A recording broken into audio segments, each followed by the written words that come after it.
At 5:30 p.m. on November 21st, 2016, Jody Santoro, who was a 21-year-old mother in Melbourne, Australia, woke up to the sound of her 4-month-old son crying. Outside, there was this horrible thunderstorm going on. All this rain and hail were pelting the roof, and the wind was so strong that all the windows in the house were rattling. Jody reached over and grabbed her phone on the nightstand and checked the time, and she saw right away that she had overslept. However, it had been a really hot day that day, and she was so drained from the heat and also taking care of a 4-month-old that she wasn't really surprised she had overslept. But as the sound of her son's cries intensified, Jody knew, no matter how tired she was, she needed to get up and go tend to him. But the instant her legs swung off the bed and she actually tried to stand up, she knew something was wrong, and it had nothing to do with being tired. She had this incredible sense of dizziness come over her, and then her chest suddenly tightened up to the point where she could barely even breathe in. She found herself grabbing the bed just to steady herself. However, as alarming as this was, Jody didn't panic. She knew this feeling. She had been dealing with asthma for years, and she knew this was the start of an asthma attack. And so Jody reached over for her inhaler on the nightstand. She picked it up, brought it to her lips, pressed it down, and then took in a measured breath of the medication, expecting to pretty much immediately feel relief. But she didn't. The inhaler wasn't working. Jody again pressed down the inhaler harder this time and took a bigger breath in, hoping that a bit more medication might do the trick. But again, it just was not working. And so now with panic rising inside of her, as she's, still struggling to breathe, her son is still freaking out and she can't tend to him. And all she was thinking is, I have to get my nebulizer, which is basically a more robust version of an inhaler. It provides more medication more quickly into your body. However, the nebulizer, which was just over in her closet, required some setup. And she knew she felt so frantic right now and she was shaking so much that she didn't think she'd be able to set it up or even set it up in time before she passed out. Just then, her fiancé walked into the bedroom, drawn there by the sound of their son crying. But the second he walked in, his attention was not on their son, it was instead on Jody, who by now was clutching the bed and kind of hobbled over and very clearly having some sort of medical emergency. Jody turned to him and began to say, I can't breathe. But her fiancé already knew she had asthma. He knew what these attacks looked like. And so without even needing to be told, he rushed to the closet, set up her nebulizer, and then put the mask right over her face.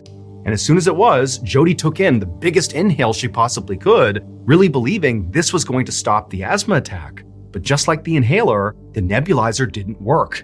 It felt like with every breath she was taking, her lungs were shrinking, not expanding. And so Jody turned to her fiancé and croaked out, "Call an ambulance," her voice barely audible.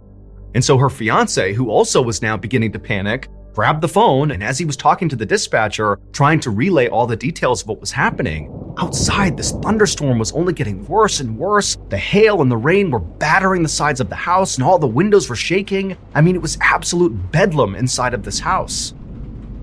The next few minutes were torture for Jody. She laid on the bed waiting for paramedics. Her breaths at this point were so small, so shallow, like she knew she was about to pass out any second. And then finally the paramedics rushed inside. She knew there were 2 people in the room, but it was so chaotic. And all she could say when they showed up in the room was, "I'm going to die. I'm going to die." The paramedics lifted her off the bed, they put her on the gurney, and as they wheeled her out the door towards the ambulance, her world went totally black.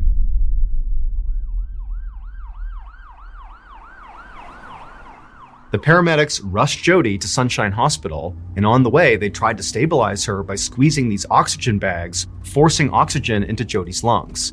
And as they were doing that, Jody's fiancé was following the ambulance right behind, white-knuckling the steering wheel, praying his fiancé was going to survive this asthma attack. When the ambulance finally arrived at Sunshine Hospital, the emergency room was mayhem. Paramedics quickly wheeled Jody in on her gurney, shouting out her vital signs to the doctors waiting near the door. Her fiancé, meanwhile, watched helplessly as the medical staff surrounded her and inserted IV lines, hooked up monitors, and began intubating her to force even more oxygen into her lungs. But fortunately, this rapid medical intervention, once Jody got to the hospital, appeared to work. Because not long after getting there, Jody did begin to stabilize, not enough to suggest that she was actually all better, but her condition basically began to improve. However, the moment she began to improve, instead of the medical team, talking to her and figuring out what happened and making sure she really was on a path to recovery here, Instead, the medical team literally ran out of her room back out to the front of the ER because by this point, the Sunshine Hospital ER was overflowing with patients. There were all these people in the waiting room and also outside, and basically everybody had the same symptoms as Jody. They couldn't breathe. There were people slumped on the ground against the wall, screaming for help. I mean, the medical team was totally overwhelmed. And on top of that, there were ambulances literally lined up around the block waiting to drop off patients. There just wasn't any more space. But nonetheless, doctors and nurses and the medical team at the hospital worked furiously, moving from one patient to the next, sometimes in an exam room, sometimes out in the waiting room, sometimes outside. It's wherever the patients were. But the weird thing is all these people, they had the same symptoms, these severe asthma attacks, yet many of the people that were showing up had never had asthma in their lives before. So how was this happening? This went on for hours and hours. And really, the situation in the hospital only continued to get worse, with more and more and more patients showing up with worse and worse symptoms. And so during this madness, Jody, who really hadn't gotten better, she just stabilized, she actually was moved out of the emergency room and over to the ICU, pretty much just to create one more space for new patients. And so in the ICU, Jody's fiance sat next to her, gripping her hand, listening to the sound of the monitors beeping steadily all around her. Outside the room, he could see doctors and nurses and medical staff sprinting up and down the hallways, looking frantic and worried. He had no idea what was happening here. He just hoped Jody would be okay. But it would turn out there actually was someone who knew exactly what was going on. A university researcher named Philip Taylor had actually predicted this the day before. Professor Taylor was an expert in atmospheric allergens, a field so niche that barely anybody outside of his small research circle had even heard of it. And so on the afternoon of November 20th, the day before, Taylor had been at home in his office analyzing data when he noticed something very alarming. All of the ingredients for a catastrophic event were aligning in the forecast, and the patterns were so precise that it stopped him cold. Taylor was stunned. He'd spent years studying the effects of weather on public health, but he'd never seen anything like this before. And at the same time, Taylor also realized that as alarming as this was, very few other people, if anybody, would see this as a problem. He was like the one person in the world that had the expertise to see how catastrophic this might actually be. And so desperate to warn others, he wound up posting a very urgent announcement on this weather website that he managed, but unfortunately, it just wasn't seen by enough people in time. And so now, as hospitals all across Melbourne overflowed with people gasping for air, Taylor sat in his backyard watching the storm unfold. The sky was pitch black, rain and hail was coming down, the wind was whipping, and off in the distance, all he could hear was thunder and sirens. And he knew, unfortunately, his prediction had been right. Just like Professor Taylor's weather models had predicted, on November 21st, 2016, Melbourne, Australia was hit by an extremely rare event known as thunderstorm asthma. This deadly phenomenon can only occur when three very specific weather conditions align. 1, high heat during the day, 2, a very powerful thunderstorm, and 3, extremely high pollen levels. Melbourne's heat that day had caused unusually high concentrations of ryegrass pollen to hang in the air. And then when that huge thunderstorm rolled in, the intense humidity, the wind, and the rain shattered the pollen grains into microscopic fragments. And then these tiny particles, which were way smaller than regular pollen, were carried by this storm deep into people's homes and into their lungs. Unlike normal pollen, these microscopic fragments bypassed the body's typical defenses and embedded themselves deep into people's lungs, causing severe and sudden asthma attacks. Now, for people who already had asthma, this was catastrophic. But even perfectly healthy people found themselves gasping for air, overwhelmed by the sheer density of this microscopic pollen. The storm had essentially made the air everybody in Melbourne was breathing deadly. As for Jody Santoro, she would spend days in the ICU, hooked up to monitors, with machines pumping oxygen into her lungs while her body fought to heal. But she was lucky. She would eventually recover. And in the days that followed, she would learn the full scale of what actually happened in Melbourne. Nearly 10,000 people had flooded the hospitals across Australia complaining of the same symptoms that Jody did. And unfortunately, of those 10,000, 10 people actually lost their lives, and many of them were totally healthy and had never had an asthma attack in their lives before. For Jody, despite surviving this ordeal, the awful memory of what happened on that night will forever be on her mind. She is now all too aware of how fragile life can be and how quickly things can change.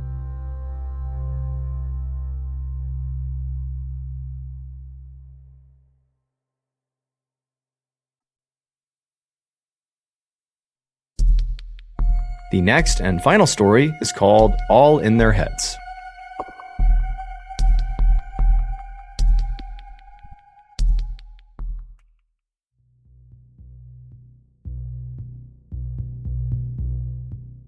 On a sunny afternoon in the summer of 1953, a young woman named An stood in the middle of a huge sugarcane grove in an isolated forest in Papua New Guinea.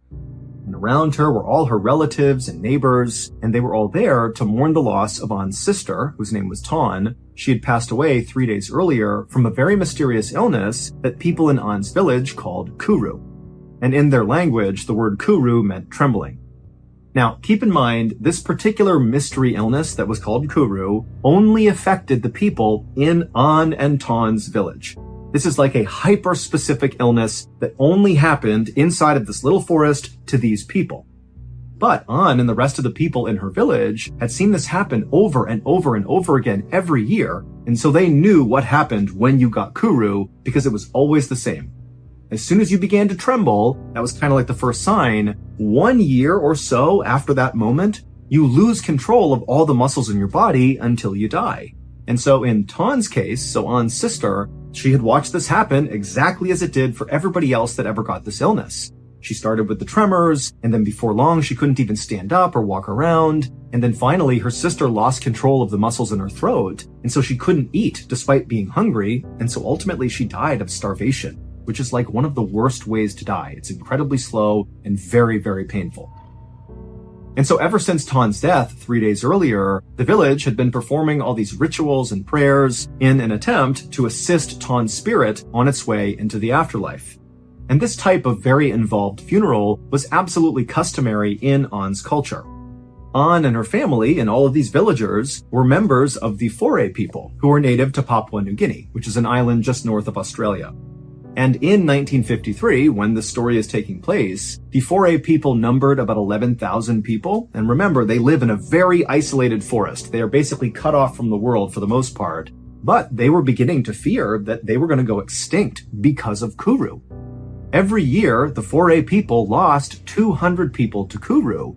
And for the most part, the victims were women, like disproportionately so, which made it even more likely that the Foray people would go extinct, because if you lose all the women, you can't have any more kids. And in fact, by 1953, so many women had died from kuru that by this point, there were 3 times as many men as there were women. In fact, the leading cause of death for Foray women was kuru. But the Foray people did not view kuru as just an illness. They actually viewed it as a curse. In fact, that was completely accepted that that is exactly what it was. This is not like getting the cold. Somebody did this to you, like a sorcerer somewhere, some unnamed sorcerer that's like coming into the forest is targeting these women and cursing them with kuru. And so the Foray people put on these really elaborate funerals, mostly to ward off these dark magic sorcerers that were casting kuru spells.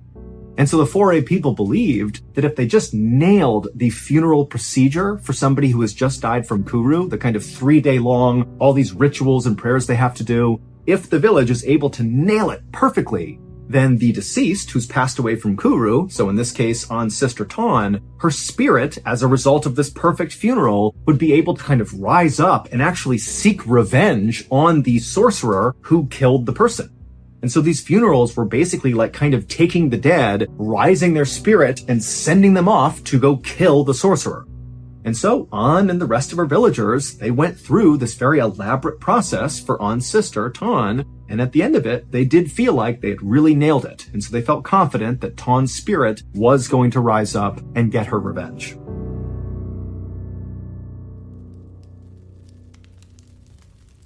A few weeks after An's sister's funeral, An was standing over an open fire, and she was cooking some pork and sweet potatoes, and as she went to flip the meat over, she reached her hand out, and she noticed her hand was trembling, which is the first sign of someone with Kuru. Now, An told herself that, oh no, I don't have Kuru, it's just because I was working really hard today and I'm tired, like that's all it is. But she knew deep down she may have been cursed.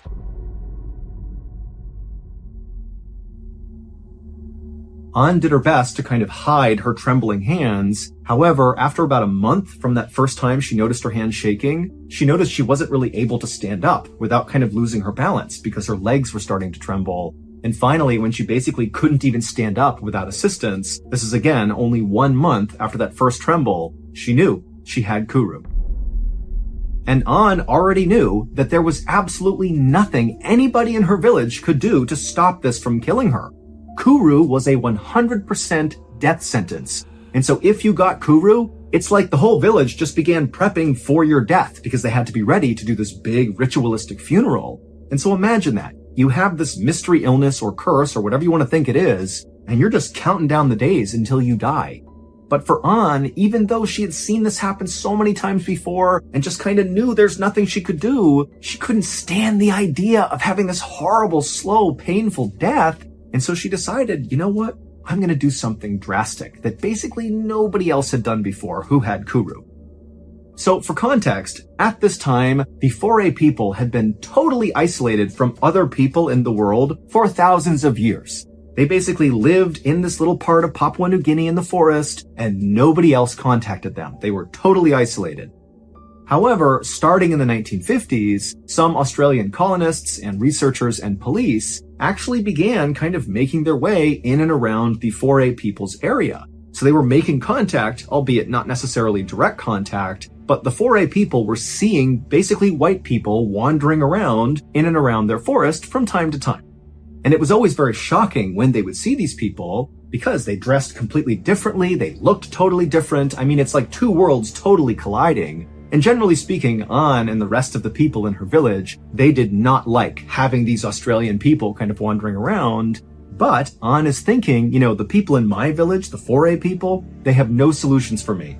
So maybe these Australian people that have kind of popped up, maybe they have some answers about what I can do to stop myself from dying from this horrible curse.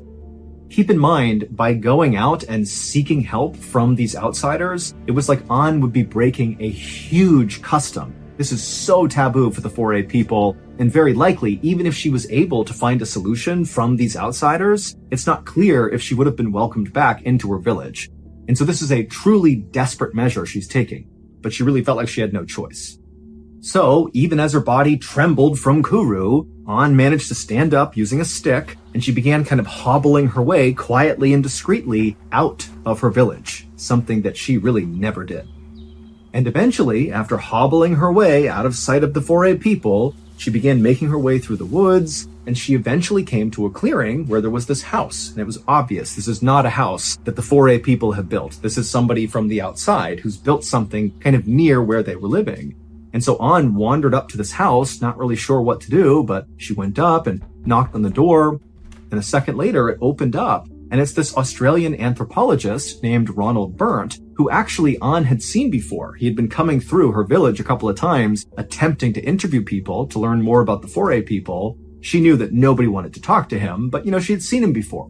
And so she was relieved. This is someone that I'm somewhat familiar with. And so as Ronald is staring back at her, and Ronald's pretty tall and skinny, he's got glasses on, he's dressed like a typical Australian in the 1950s, and he's looking at An, and An begins to try to tell him what's going on with her.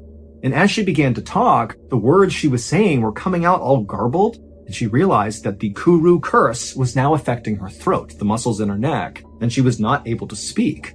But as it happened, Ronald, who was very familiar with the Foray people, he could tell, based on just the way she was acting and how desperate she looked, that very likely this woman was here because she believed she had Kuru.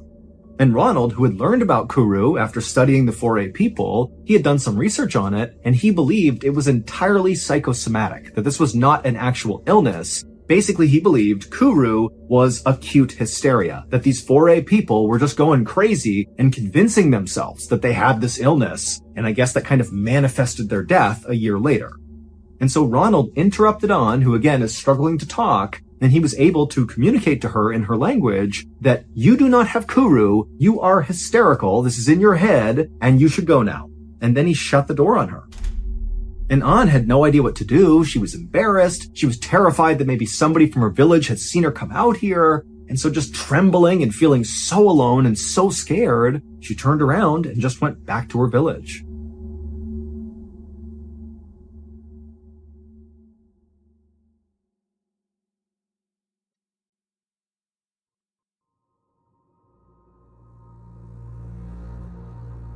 Nine months later, An's condition had severely deteriorated. She basically was following exactly the process of every other person she had seen with Kuru. She had lost virtually all the control of her body. She could barely sip water. She was feeling absolutely horrible. I mean, she knew she was closing in on death, and she had not gone back out to try to get help from outsiders. That interaction with Ronald had kind of destroyed her hope, and so she did go back and just was kind of waiting to die, just like everybody else in her village did. But for An, the physical symptoms of Kuru that she was experiencing were undoubtedly terrible, but they were not as bad, at least to An, as the other side of Kuru. So in addition to referring to this curse as Kuru, which meant trembling, sometimes 4A people would refer to this curse, this illness, as the laughing death. And it's because during the terminal stage, so the end stage of Kuru, when you're just about to die, you just begin laughing. It doesn't matter what you're thinking about. This is not an actual laugh. You're not thinking something's funny. It's like you could be weeping and totally depressed because you know you're going to die, but you keep hysterically laughing, which makes your whole body sore from constantly laughing over and over again. And An was beginning to experience that. She would be weeping and laughing at the same time. And think about this. Everybody else who's in the village, they know what this means. And so their preparations for her death are only getting more and more ramped up. They're getting ready for the big ritualistic funeral they're going to give to An. And so An, as she's hysterically laughing, is fully aware that everybody's just waiting for her to die. And finally, just a few weeks after she had begun the laughing side of Kuru, An would pass away, almost exactly 1 year from when she first noticed the trembling in her hand when she was cooking over that fire. After An's death, more and more people just kept on getting Kuru. And over the next 7 years, it was like clockwork. 200 plus 4A people died from Kuru every year, and nobody had any idea how to stop it. It just became a part of their lives, and again, they kept getting closer and closer to being extinct. It was this really terrifying time.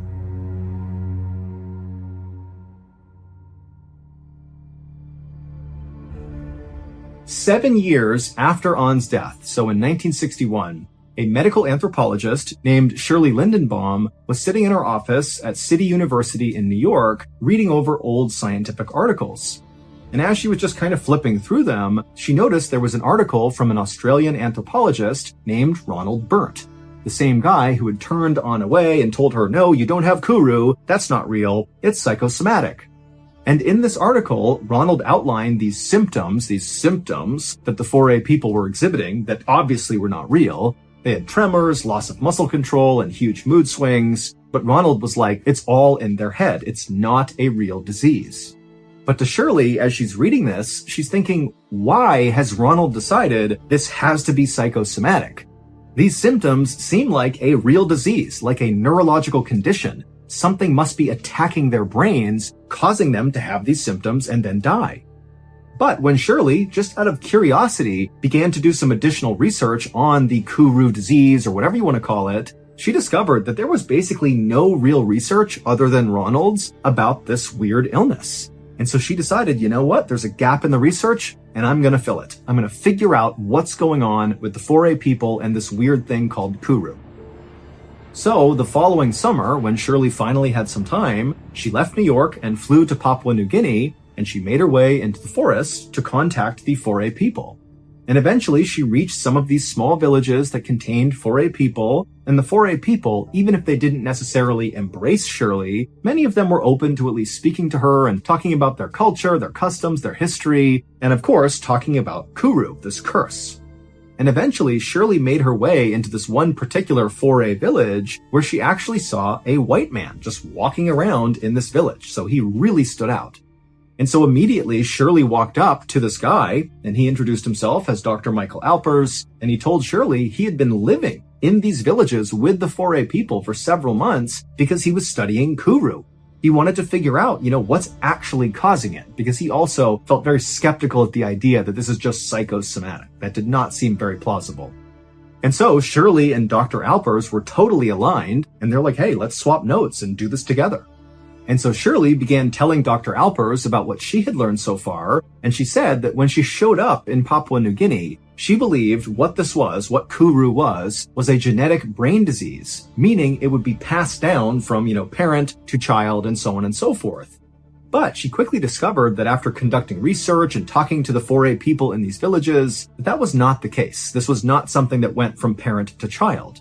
Instead, Kuru appeared to spread amongst tight-knit social groups within these villages, which seemed to indicate this was actually a contagious disease, not a genetic one. And so she told Dr. Alpers that now her working theory was that Kuru was actually a contagious type of encephalitis, which is inflammation of the brain. But Shirley also said to Dr. Alpers that did not explain why so many victims of Kuru were female.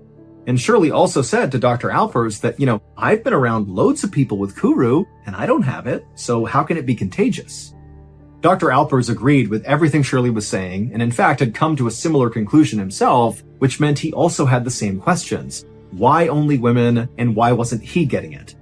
But he told Shirley that when he began trying to answer this question, he discovered that actually, in addition to lots of women getting Kuru, also lots of kids got Kuru.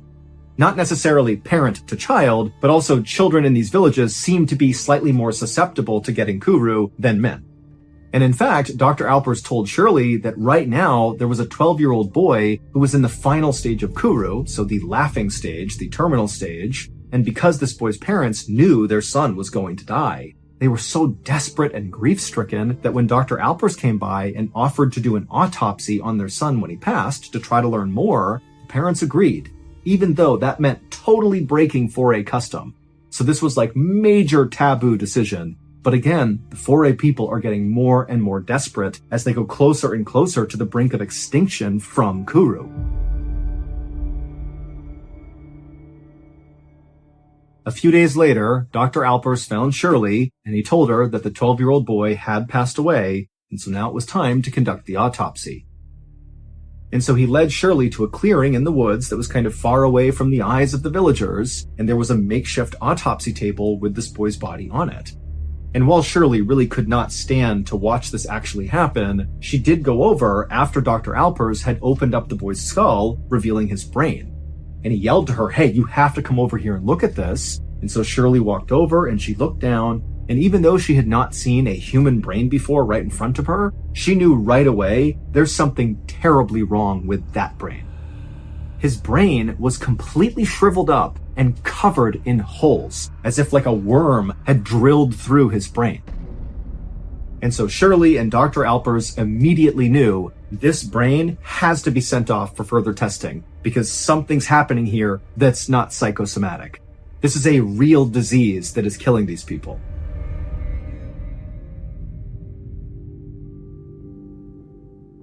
About a year later, Shirley was back home in New York in her office when she received a letter from a research team at the United States National Institutes of Health, or NIH for short.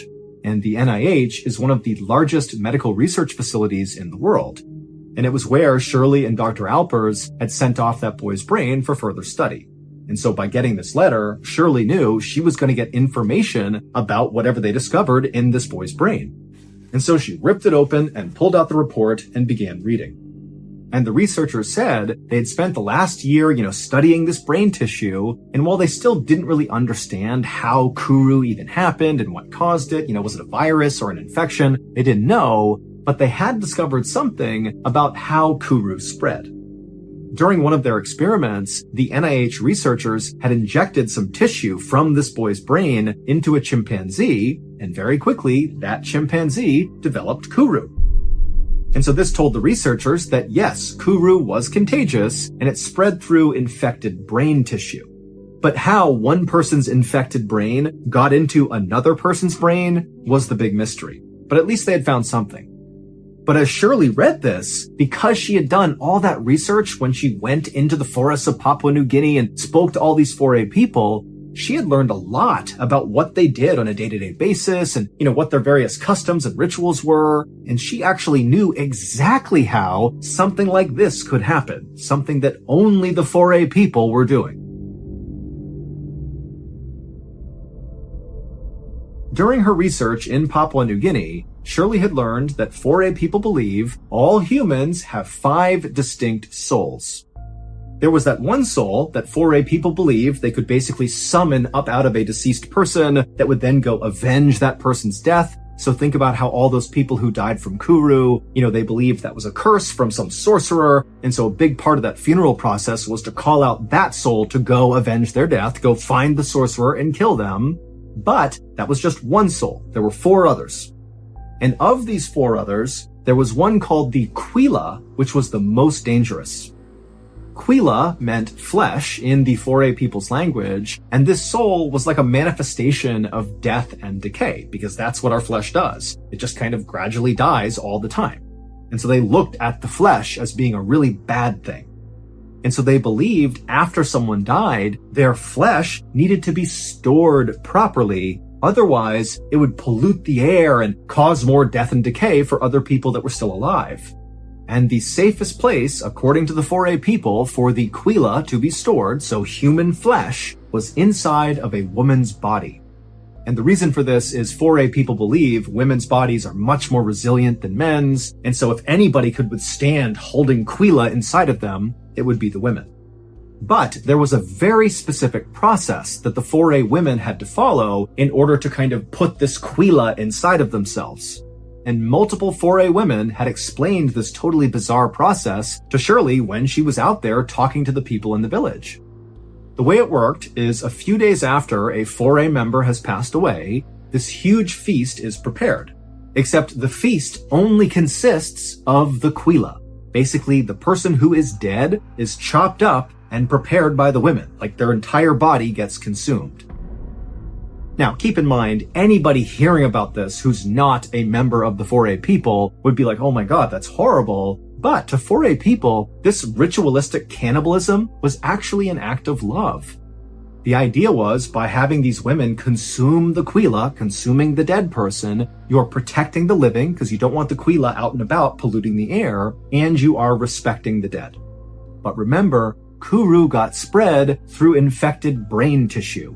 And it just so happened that during these funeral feasts, when they were consuming the Quila, the brain of the deceased person was an absolute delicacy. And so the brain was reserved for close female relatives of the deceased person. And so during An's sister's funeral, so when Ton passed, what do you think An ate? She ate Ton's brain. And then also, critically, Shirley had learned that a lot of these women who were given the brain, this delicacy during these funerals, they would often sneak little pieces of the brain and hand it out to kids as like a little treat. They would take the brain and eat it. Nobody knew. That's why the kids were also getting Kuru. And so a few years after this incredible discovery by Shirley about how Kuru was being passed along, the Australian colonial government banned the practice of ritualistic cannibalism in Papua New Guinea. Basically, they were telling the 4A people to stop eating the dead. It's what's killing you. And the 4A people, who were very desperate to stop being killed by Kuru, they took to it, stopped eating each other, and so Kuru was virtually eradicated, and the 4A population, instead of sliding towards extinction, actually began to grow really fast. And today, the total population has at least doubled. And also, just to close this out, one final note is it took until 1990 to actually figure out what was going on inside of these people's bodies when they had Kuru. Because back in the 60s, when they figured out how not to get Kuru, nobody understood what was even happening. It was just like, don't eat other people and you'll be okay, but that's all they knew. And while the process in the human body that caused Kuru remained a mystery for many decades after Shirley's big discovery, in the 1990s, researchers did finally figure out what's actually going on. Basically, somebody with Kuru has these proteins in their brain called prions that fold wrong into the wrong shape and then cannot function properly. This loss of protein function rapidly kills brain cells, which in turn shrivels up the brain and causes all those holes all over it.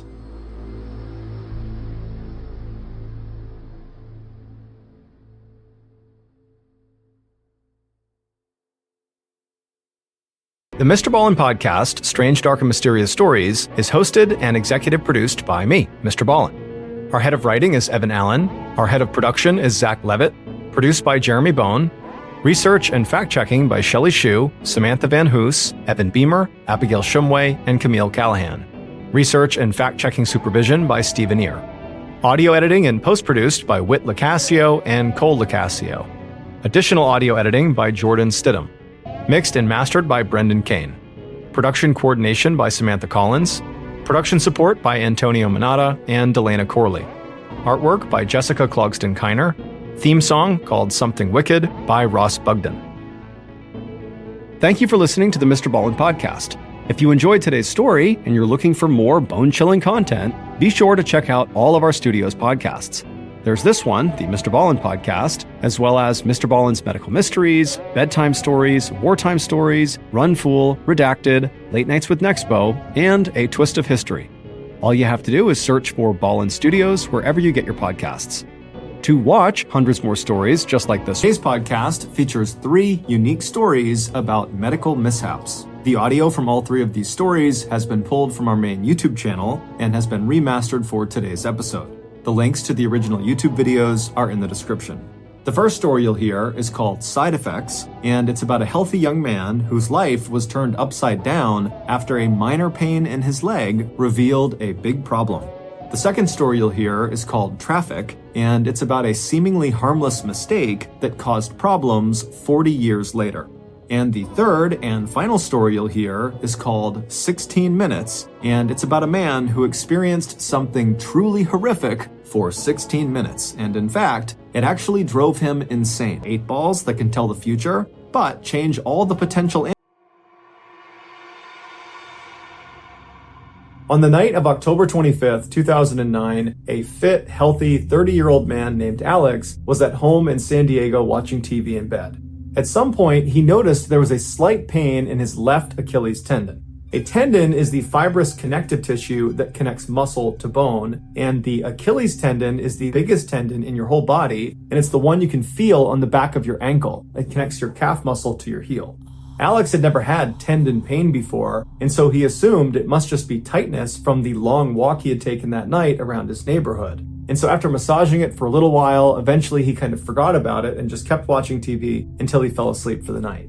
The next morning when Alex woke up, he immediately recognized that the pain in his left Achilles tendon was 10 times worse. It was blindingly painful, and then his right Achilles tendon was also now starting to hurt. And so he reflexively reached under the covers and tried to massage his sore tendons. But as soon as he touched the backs of his legs, he felt shooting pain in that area. And so he couldn't touch them anymore. And so instead, he swung his legs off the bed and he sat up on the edge of his bed. And then he slowly rocked forward until he transferred his weight onto his feet and tried to stand up. And as soon as he did, he fell to the ground because of the blinding pain in his tendons. And so he manages to pull himself back up using the bed, and then he hobbles his way out of his bedroom over to the top of the stairs, and then he grabs the railing and he carefully makes his way down the stairs. And as he's walking, it feels like the tendons are so tight, they're gonna snap like a rubber band. And so he gets to the bottom of the stairs and he walks his way around into the kitchen where he sits down and he kind of evaluates what's going on. And he thinks to himself, man, I must be developing a wicked case of tendinitis. Tendinitis is inflammation or irritation of the tendon. And so Alex grabbed his laptop, which was right in front of him. He opened it up and he began looking for ways to alleviate pain from tendinitis. And so after looking in a couple medical forums, he got up and hobbled his way over to the bathroom. He opened up the medicine cabinet and he grabbed the Icy Hot, which is a topical pain reliever. And then he hobbled his way into the first floor living room where he laid down on the couch. And then he applied a healthy amount of Icy Hot on the backs of both of his legs right over his tendons. And then he propped his legs up on 2 pillows. And so he laid there and he's thinking, okay, so it's the weekend. I have today off. I'll just lay here until the pain subsides. But by that evening, the pain had not subsided, it had gotten progressively worse. And so Alex picked up the phone and he called a podiatrist, which is a doctor who specializes in feet and the lower half of your leg, and he made an appointment for the following morning to have a look at his Achilles tendons. And so after he hung up, Alex thought to himself, the best thing I can do is probably just go to bed. I'm bound to feel better in the morning. And so Alex hobbles his way back up the stairs, holding onto the railing, and he goes into his bathroom to wash his face. He reaches for the towel, and he notices his thumb is suddenly locked up, and he can't move his thumb. And then his other thumb too locks up, and he's looking at them, and he can't get them to move. And so with his other fingers, he tries to move that thumb and bend that thumb, but he can't do it. The tendon in both of his thumbs had suddenly become unbelievably tight to the point where he couldn't move his thumbs anymore. Up until this point, Alex had convinced himself that whatever was happening with his Achilles tendons was probably minor, that with or without medical intervention, it was bound to just get better. But now he wasn't so sure, because the thumb situation, that really scared him. He had never experienced anything like that, and he couldn't help but think that whatever was happening in his thumbs was probably what was happening in his Achilles, making this a much more complex problem. So Alex forgets about washing his face or even going to bed, and instead leaves the bathroom and grabs the railing and hobbles back downstairs. He makes his way into the kitchen with the stiff thumbs, and he sits down at the table, he opens up his laptop, and he begins looking for any information about what is happening to him. A few minutes into his search, he was about to type something into Google when all of a sudden he felt the rest of his fingers start to lock up. The tendons in his fingers were tightening up just like his thumbs and just like his Achilles tendons. And so now Alex is going into crisis mode. He doesn't know what's happening to him. He has no idea what to do, but he manages to calm himself down, and he told himself, Alex, tomorrow you got a doctor's appointment. They'll know what's wrong with you. They will fix this. Everything's going to be just fine. And so despite his overwhelming urge to panic, he closes his laptop and he hobbles his way over to the stairs. He climbs up to the second floor and he goes directly into his bedroom, crawls in bed, and he goes to sleep.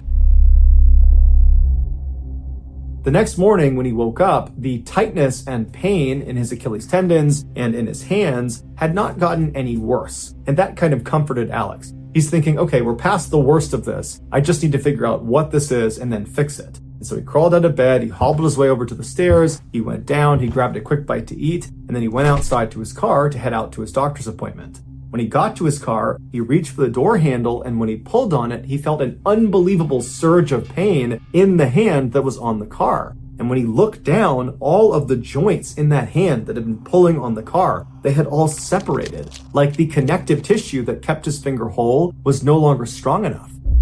So Alex screamed and he retracted his hand in horror, and when he looked at it, the joints had gone back to normal, but the pain in this hand persisted. And so on adrenaline alone, Alex managed to use his other hand and got the car door open. He went inside, and then he could barely grip the steering wheel because one hand is now wrecked and his other hand is not much better. But he managed to speed to the doctor's office, and then when he got inside, he could barely fill out the paperwork because one hand was wrecked and the other wasn't much better, so he couldn't grip the pen. But after he gave them his paperwork, the doctor finally came out and they brought him back to an exam room, and that's when Alex explained that originally it was just his Achilles tendons. That's why he had called for this appointment. But after making that appointment, not only had the pain in his Achilles gotten much, much worse, but there was also now pain and tightness in his hands, including one hand that had just fallen apart when he tried to open a door.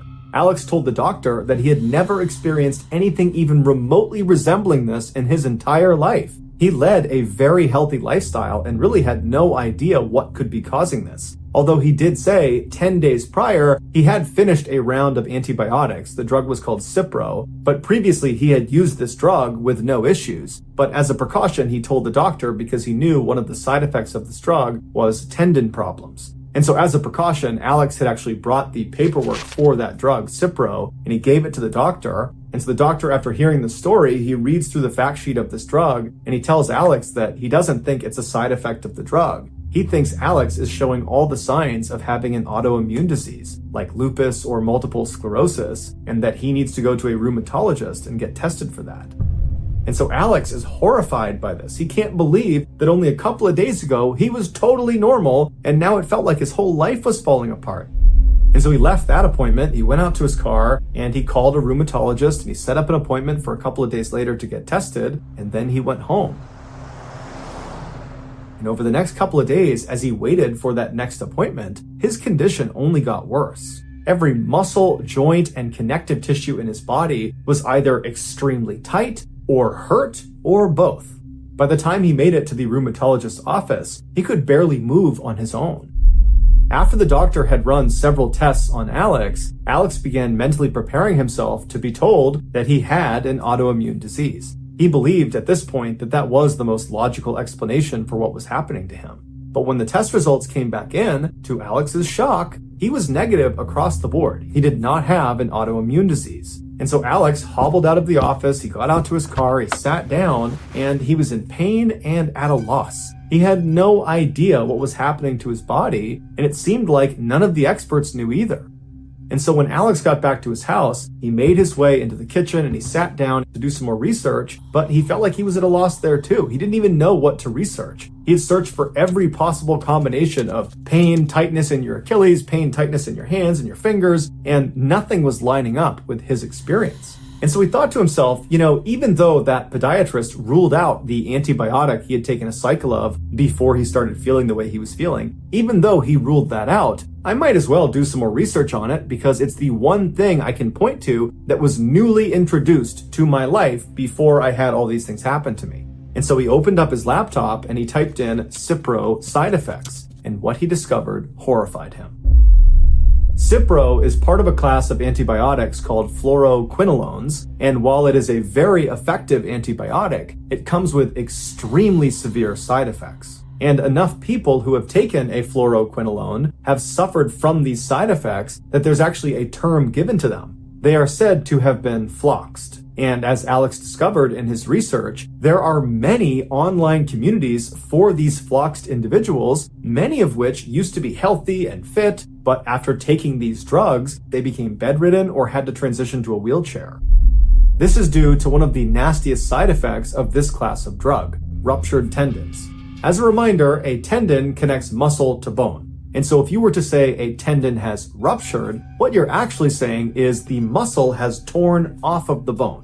And apparently, this is unbelievably painful and almost always requires surgery to fix. And in many of these floxing cases, the fluoroquinolone drugs cause these people's tendons to start dramatically tightening until they just start rupturing. And there's nothing they can do to stop it unless they stop moving, hence becoming bedridden and transitioning to wheelchairs. When Alex read all these horrible testimonials of people who had been floxed, he realized their experience mimicked his own. He was floxed. But once he knew what he was up against, he began looking for a timeline. How long would he have these symptoms for? And what he saw was most people experience these awful symptoms for about 3 months and then they fade away. So for 3 months, Alex suffered, but he stayed positive. He was certain he was going to get better. But 3 months came and went, and he didn't get better. In fact, he got worse. All of his tendons continued to tighten, and some of them ruptured, and he had to quit his job and had to move in with his parents. But he stayed positive. He went back online, and he began reading about more severe floxing cases, and he saw those people typically saw a big turnaround at the 3-year mark. And while that was overwhelming and awful and disheartening, he at least had something to look at as the light at the end of the tunnel. And so for 3 more years, he waited and waited in pain. He eventually became completely bedridden and completely dependent on his parents. But then the 3-year mark came and went, and much like the 3-month mark, nothing got better, he just got worse. And that was when Alex realized he was in the range of people that suffered from their floxing permanently. In 2016, so 7 years after taking that fateful dose of Cipro, he wrote a blog post on his website updating the world about his condition. In it, he says he's only gotten worse and that his life effectively came to an end in 2009 when over a 6-day period he swallowed those 12 Cipro pills. And so now all he looks forward to is his death.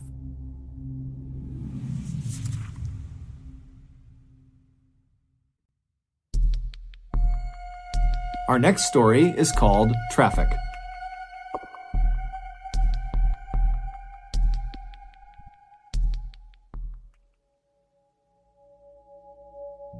In 2013, 46-year-old Paul Baxter started feeling sick. And then he developed a wicked cough that got so bad over a couple of days that he could barely speak because he was just coughing the entire time.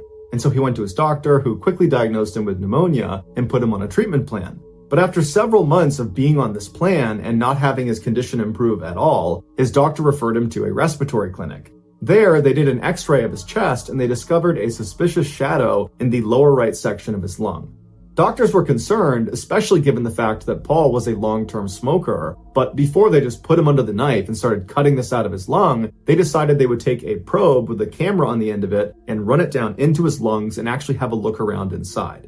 During the procedure, which Paul was awake for, the doctor put the probe down into that shadow area in his lung, and right away he saw this lump. But when he zoomed in with his camera on the lump itself, he saw there was something orange sticking out of it. And so he told Paul there were little pincers at the end of this probe, and he was going to try to move the tissue around to try to see what this thing was, and if it was a foreign object, he would try to pull it out.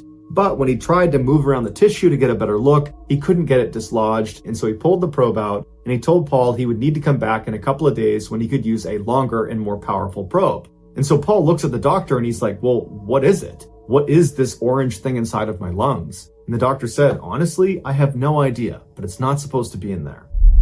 A few days later, Paul went back in for this follow-up procedure, and the doctor, using this longer, more powerful probe, was able to go down and actually dislodge this orange thing from inside of his lungs. And as soon as he pulled it free, there was a camera screen that was watching in real time what this probe was seeing. And so Paul and the doctor and the other doctors that were in there as well all got to see for the first time what this thing was. And it was this kind of triangular, small orange thing that nobody had seen before. And so as it was getting pulled up and out of Paul's body, everyone's just watching the camera wondering what this thing is. And then finally, the pinchers came out of Paul's mouth, revealing what it was holding on to, and nobody could believe what they were looking at. What it was holding on to was a small plastic orange traffic cone from a child's play toy set.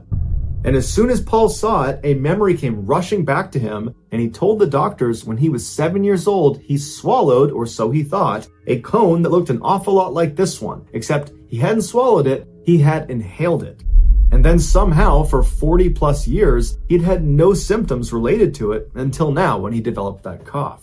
Paul would say when he had this revelation in front of the doctors, there was a moment of silence, and then everybody just started cracking up laughing because none of the doctors had seen anything like it before and didn't really know how to react to it. And so Paul was allowed to keep his traffic cone, and after he left, his cough went away and he went back to normal.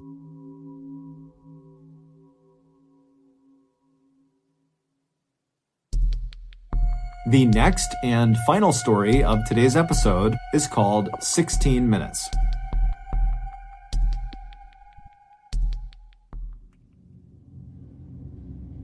In 2006, 73-year-old Sherman Sizemore was the definition of a man's man. He had spent the bulk of his adult life doing one of the most dangerous jobs in the world, mining for coal in West Virginia. And while he was a coal miner, he apparently had lost track of the amount of times he had nearly been killed from mine shaft collapse and gas leaks. Later on in life, after his kids had all grown up, he had retired from coal mining and become an ordained Baptist minister. And despite his harrowing backstory and burly, intimidating appearance, he was known to be incredibly gentle and very calming to his parishioners. He was also known to be an incredibly devoted grandfather, to the point where if there was a chance to spend time with his grandkids, he would basically throw all of his responsibilities out the window to do that. But in January of that year, something changed in Sherman. He went from being this pillar in the community to being a deranged, paranoid lunatic. It all started on the afternoon of January 19th. Sherman and his wife Ruby were sitting in their home alone on the couch, just kind of doing their own things, when suddenly, out of the blue, Sherman just starts screaming as if he sees something in front of him that's terrifying him, and his scream startled Ruby so that she started screaming, and so she looks at her husband, and he's still just looking straight out ahead. He's terrified of something in front of him, and so Ruby looks from him to where he's looking, and there's nothing there. And so she turns back to her husband, and she's like, "What's going on? What are you screaming for? What are you so scared of?" But But Sherman wasn't able to speak. After he stopped screaming, he just continued to look straight out as if whatever had terrified him had him in this trance where he couldn't look away. And so his eyes are wide, his mouth is open, his face is going white, he's starting to sweat, and Ruby's starting to panic. She has no idea what's happening with him. And so eventually she just holds on to him and says, "Come back to me, come back to me." And Sherman at some point he kind of broke out of his trance and he looked at his wife and he just says, "You can't leave me or they'll kill me." Ruby has never seen behavior like this in her husband ever. This is a completely different person she's interacting with, and so she has no idea what to do. And so instead, she just kind of holds on to Sherman and prays that he doesn't start acting like that again. But that didn't happen. All day long, periodically, he would just start screaming about something that Ruby couldn't see. Now, Ruby did consider calling 911 and getting medics out there, but his behavior was so unusual, and he was normally such a rock who was so competent, who was so healthy that she didn't want to. She felt like he would just kind of get through this, that if they can just get through today and get into tomorrow, that he would be better. And so she just all day was comforting him and just dealing with these episodes. And then finally they got into bed that night, and Ruby's thinking, thank goodness, we're going to wake up tomorrow and things will be better. But when she woke up the next morning, it was very obvious Sherman had not slept at all. He was looking straight up at the ceiling. He looked worse than the day before. It was obvious that he was not back to normal.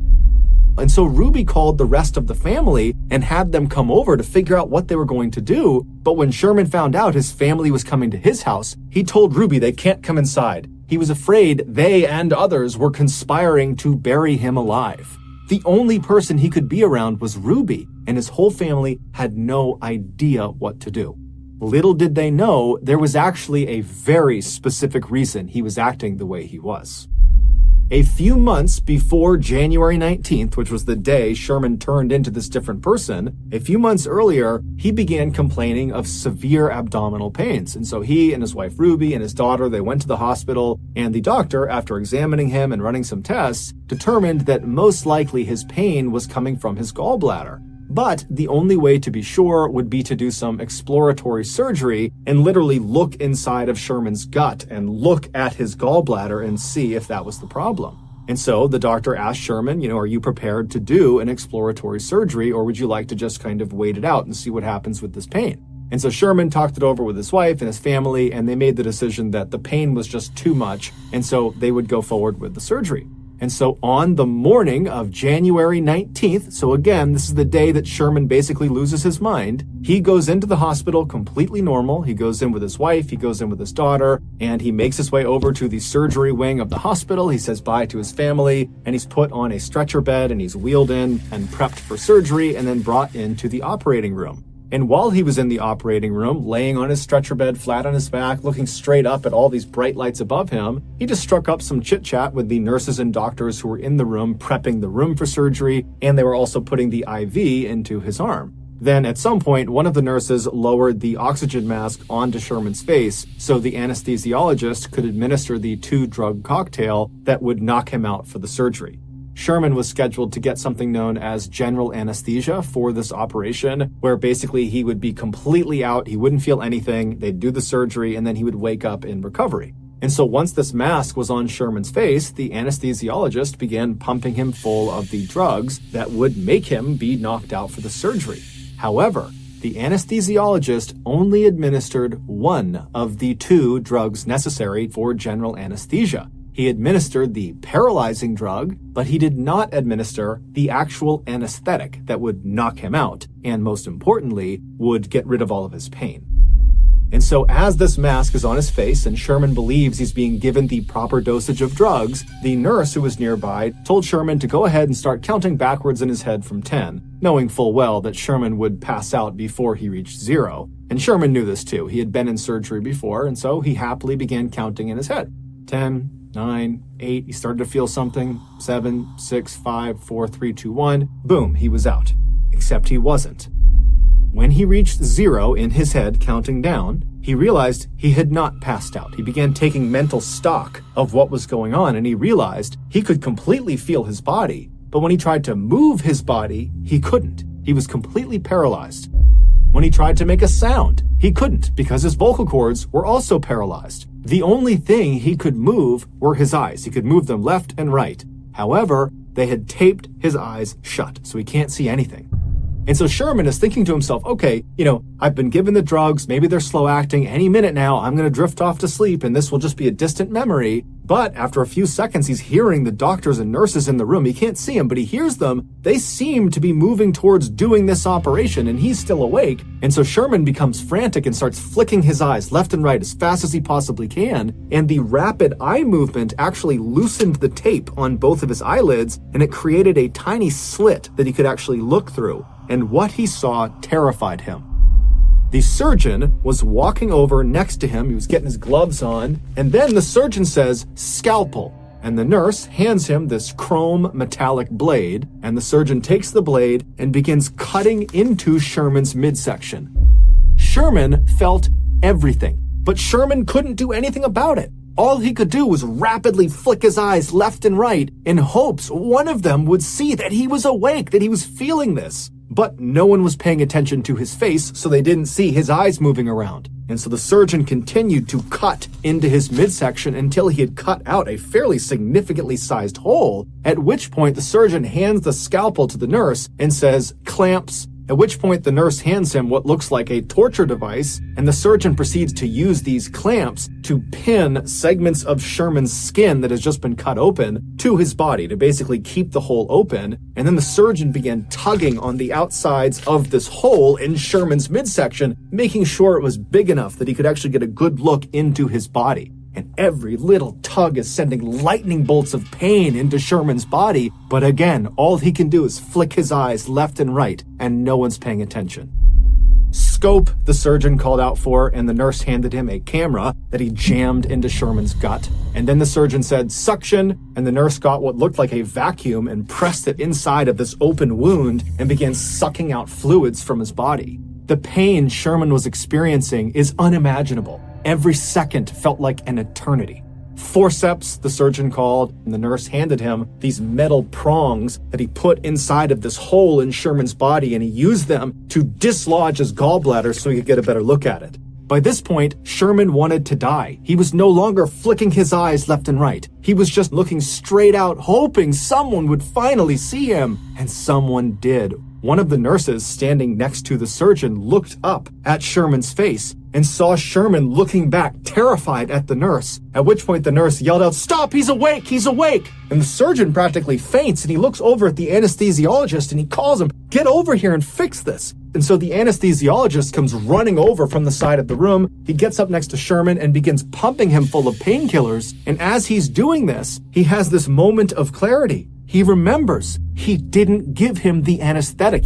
And so as these new painkillers that have just been introduced begin to take their effect, Sherman's eyes go from being terrified to glazed over, and he does pass off to sleep. And so now he's out and he can't feel anything. But now the anesthesiologist and the medical team realize they have a very big problem.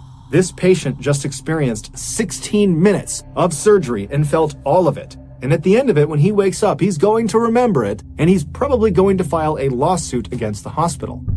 And so a decision was made. It's unclear if the anesthesiologist acted alone or if the entire team was in on this, but regardless, the anesthesiologist administered an additional drug after giving all these painkillers. This additional drug was called midazolam, but it's better known as the amnesia drug. And like its nickname implies, anyone who gets it will forget what has just happened to them. And so the idea was by giving him this amnesia drug, he won't remember the trauma he had suffered through during the surgery, and so wouldn't file a lawsuit. And so after he was given this drug, the medical team, they went back to doing the surgery, they completed it, they got him back out to recovery, and then when Sherman woke up in recovery, he did not remember what had happened to him inside of the operating room, at least not consciously. Those horrible 16 minutes had been implanted on Sherman's subconscious. Basically, his body recognized that he had experienced extreme trauma. However, the amnesia drug wiped away the memory of how he received that trauma. So there's this big disconnect in his memory. And so when Sherman came to in the recovery room, he immediately sensed something was horribly, horribly wrong. He was scared, he was anxious, he had this incredible sense of dread, but he had no memory to tie these feelings to. And so as Sherman is sitting in recovery, he must have tried to kind of hide the way he was feeling because he didn't even remotely understand it. He had been completely happy and normal going into the surgery, and now a couple of hours later, he's a complete mess. And so he leaves the hospital that day on January 19th. He goes back to his house and he sits on the couch with his wife. And as he's sitting there, suddenly these horrible feelings he's having, they become too much. And he basically has a panic attack and he starts screaming out and he's terrified of something, but he doesn't know what it is. And then over the next couple of days, he began having these flashbacks where he would access the actual 16 minutes of torture he went through. But when he would see someone cutting into him and opening his chest up and sucking things out of it, he didn't think that happened to me and that's why I feel this way. Instead, he thought it was just this horrible nightmare that he couldn't escape from. And so his family did eventually start getting doctors and psychologists and all these people involved to figure out what was wrong with him. But before they could figure it out, the whole situation had just become too terrible for Sherman. And so on February 2nd, just 2 weeks after he came out of that surgery, he would take his own life. His family was unbelievably heartbroken. It didn't seem real that this had happened. And so they would continue to dig and figure out what went wrong. And they would finally get their hands on the medical report from the gallbladder exploratory surgery on January 19th. And after giving it to another doctor to look over, this doctor discovered that Sherman had in fact experienced 16 minutes of something known as anesthesia awareness, where you are awake or feel a portion of your surgery. And shockingly, this happens to 20,000 people a year. However, Sherman's case, forgetting the amnesia drug, just literally what he went through, 16 full minutes of this really intensive surgery that he felt, that is an absolute rarity. That does not happen very often. Sherman's family would go on to sue the hospital, and they would be awarded an undisclosed amount of money from the hospital in 2008.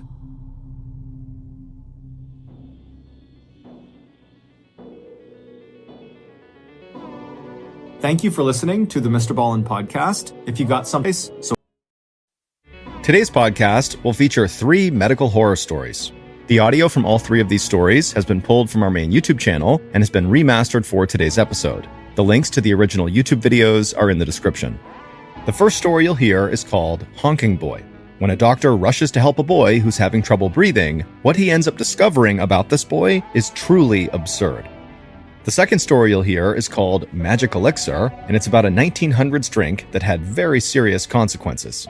And the third and final story you'll hear is called Shiny But Deadly, and it's about a healthy man who suddenly became extremely sick. And the doctor's only clue was the man's very unusual medical school becoming a surgeon, and then get a job as a surgeon at the hospital located closest to where the follow button lives. And then eventually, when the follow button goes in for minor outpatient surgery, volunteer to be their surgeon and just give them a full-blown craniectomy.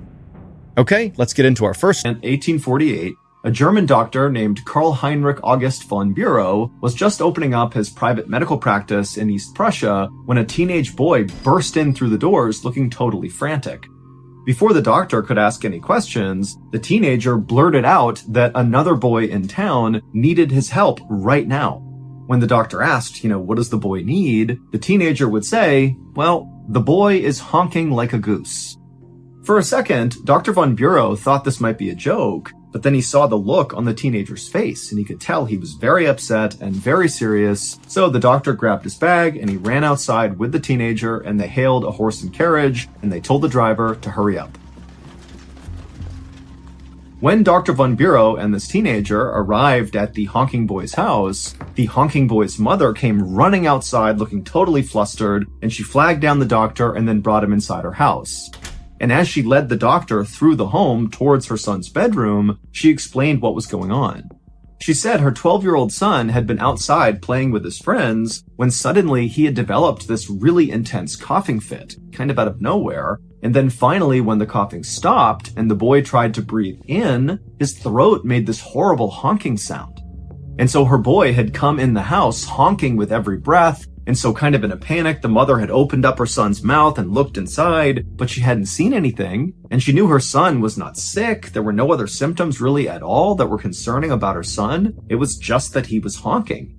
Now, for a while, the mother thought this would just kind of clear up, that maybe it was just kind of some byproduct of coughing really, really hard. But now it had been 18 hours and the boy was still honking with nearly every breath, which is why she had finally told the teen to go get the doctor. When the mother let Dr. Von Bureau into her son's bedroom and he got a look at the honking boy, he couldn't believe how terrible the boy looked. His face was all swollen and kind of bluish, and he was sweating profusely, and when the doctor watched him try to breathe in, not only did he honk, but also very clearly this boy was really struggling just to breathe. So it was more than the sound, it looked like he was suffocating. And so the doctor rushed over to the boy and told him to open up his mouth. The boy did, and the doctor looked into his mouth, but there was nothing he could see that was blocking his airway. And so the doctor just put his finger into this boy's mouth and he reached down inside, and suddenly he felt something lodged in the boy's throat that was small and hard. And he couldn't quite grab it, so he grabbed his forceps, which are kind of like big tweezers, and he reached back into the boy's mouth, and he tried to grab this object that was clearly obstructing his throat, but the object was too slippery, and the doctor could not pull it out. And so the doctor is looking at this boy who's obviously struggling to breathe, and he's thinking to himself, if I don't get in there and get this obstruction out, this kid is going to die. And so the doctor made a decision right then and there to perform an emergency tracheotomy, which is a surgery where you basically cut a hole in someone's neck in order to create a hole in their throat to let air go in. But in this case, the doctor was just opening up his throat to try to get to this object. And so the doctor pulled out his scalpel and he performed the tracheotomy on this boy. He opened up his throat, and when he looked inside the hole into this boy's throat, he saw the obstruction. It was like this pink, small, hard object. And so the doctor just reached in, scooped it with his finger, and pulled it out. And right away, the boy could breathe again. He was not honking anymore. It was obvious that this fixed the problem, but the doctor and the mother are just looking at this object in the doctor's hand, having no idea how to react to this because it made no sense. The object that was trapped in this boy's throat that was making him honk like a goose was a literal goose's larynx. The larynx is a hollow tube in your throat that helps you make sound. In humans, we call it the voice box. And right before this boy began honking, he was playing a game with his friends that involved taking recently severed goosenecks and blowing through them like they were trumpets. And at some point, as this boy was doing it, he began to cough for some reason. And on the inhale, during one of these coughing fits, he had this gooseneck in front of his mouth. And so when he inhaled suddenly, he inhaled the goose larynx. And so that was why he sounded like a goose. He literally had a goose's voice box in his throat. Luckily, the honking boy would make a full recovery.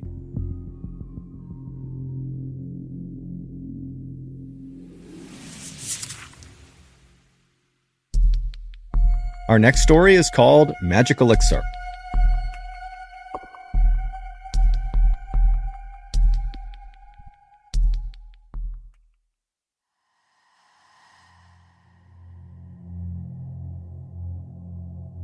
In the early 1900s, Eben Byers was a man who other people envied. He was born into a very wealthy family in New York City. He attended Yale University in Connecticut, which is a very prestigious Ivy League university, and he was devilishly handsome. After his college graduation, he didn't need a job because his family was so rich, and so instead he focused his time on a passion of his, which was golfing. And in time, he became this world-class golfer, going so far as to win the 1906 U.S. Amateur Tournament, which is the biggest amateur golf tournament in the world that most of the winners go on to become professional golfers. And so Eben most likely would have followed that path and become a pro golfer had his father not just handed over the very successful metalworking business that he started that made his family wealthy in the first place. And so Eben stopped his golf career and became the chairman of this incredibly successful company. And so overnight, he basically went from being just rich to being uber rich, making more money than he could possibly spend. But Eben did attempt to spend his money. He pretty much immediately began buying up luxury properties all over the country. He bought horse racing stables in the United Kingdom and in America. And he bought an entire luxury box at Forbes Field, which is where the Pittsburgh Pirates professional baseball team used to play. And so in addition to owning all these incredible things, Eben also, through his role as chairman of this company, began connecting with and befriending very powerful and influential people, like the founders and executives at the Coca-Cola Company. And so all in all, Eben's life was really going quite well until 1927. That year, Eben was 47 years old, and he took some time off from gallivanting around the world and rubbing shoulders with famous people to go catch a football game at his alma mater at Yale University. So he hops on a train, he rides to Connecticut, he watches this game, and then afterwards he gets back on the train to head back to Pittsburgh. And this is a very long ride. It's over 12 hours long. And so Eben naturally bought a first-class ticket, and so he was inside of a train car that had bunk beds for passengers to sleep on during the ride. And so Eben climbed into a top bunk and he fell asleep. A few hours later, after the train is well on its way to Pittsburgh, Eben, in his sleep, manages to roll to the side of the bed and actually falls out of his bed onto the ground. He lands hard on his left side, it wakes him up, and as he stands up, he thinks he's okay, but then he feels this shooting pain in his left arm. So he's moving his arm around, he's not really sure what's wrong with it, but he's hoping it's just some bruising, and so he decides to get back into his bunk and just go back to sleep. So he manages to fall asleep despite the pain, and then when they roll into the station in Pittsburgh several hours later, he wakes up and right away he feels that pain in his left arm. And so after getting off the train and going back to his house and dropping off his luggage, he went right to his physical therapist's office to ask him if there was anything he could do to help with the pain in his arm. And so the physical therapist examines Eben's shoulder and determines that, there's no structural damage to his arm. But obviously, Eben is in pain, and so he says, look, there's a new product that came online that's quite expensive, but since you're a man of means, maybe it's something you want to consider. It's called Radithor, and it's supposed to dull aches and pains, and it's supposed to give you this huge boost of energy. And so, maybe you want to try that. And so Eben was really excited at the notion of taking this new health tonic and said, yeah, let's do it. And so his physical therapist wrote him a prescription for Radithor. Eben took the prescription and he went to the drugstore. He picked up a half-ounce bottle of this liquid. He went back to his house and, as prescribed, he drank a very small spoonful of this liquid. And right away, he felt this surge of energy, the pain in his arm started to fade. All the things this health tonic claimed to be able to do, it was doing. And so over the next couple of days, Eben very diligently every day took the prescribed amount, a very small spoonful of this Radithor, and every day he felt better and better and better. Not just the pain in his arm, but overall he felt happier, he felt fitter, he felt alive. And he was attributing all those feelings to this miracle tonic. And so he began taking more and more of this tonic, well beyond what was prescribed, to the point where he was drinking 3 full bottles of Radithor every single day. And so for years he did this, and it was all going great until his jaw fell off. Literally, in 1931, one day, his lower jaw just separated from his skull and went slack. And so the reason this happened was because Radithor was actually just radioactive water. In the early 1900s, the radioactive element, radium, was believed to have highly curative properties with no side effects. And so naturally, at the time, dozens of health products were created with radium being their main ingredient. And Radithor was one of those products. It was literally just water and radium. And so after consuming over 1,400 bottles of Radithor over a 3-year period, Eben's body was finally just starting to disintegrate from the inside out.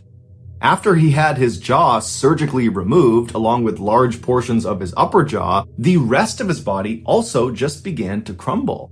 And so by the end of 1931, when his story was making headlines all around the world about the dangers of Radithor and really more specifically the dangers of radium, Eben had become completely bedridden and his skull was now beginning to disintegrate. There were holes forming all over his skull that were exposing portions of his brain. And so by 1932, Eben was dead. Eben was buried in Pittsburgh, and he was buried inside of a lead-lined coffin that was designed to absorb any of the radiation emitting from his bones. And then 30 years after he was buried, so in 1965, scientists actually exhumed his skeleton to see if it was still emitting radiation. And they determined it was still emitting the same levels of radiation as when he died. And they actually would ultimately figure out that radium, this radioactive element, has a half-life of 1,600 years. So what that means is Eben's body will remain highly radioactive for centuries.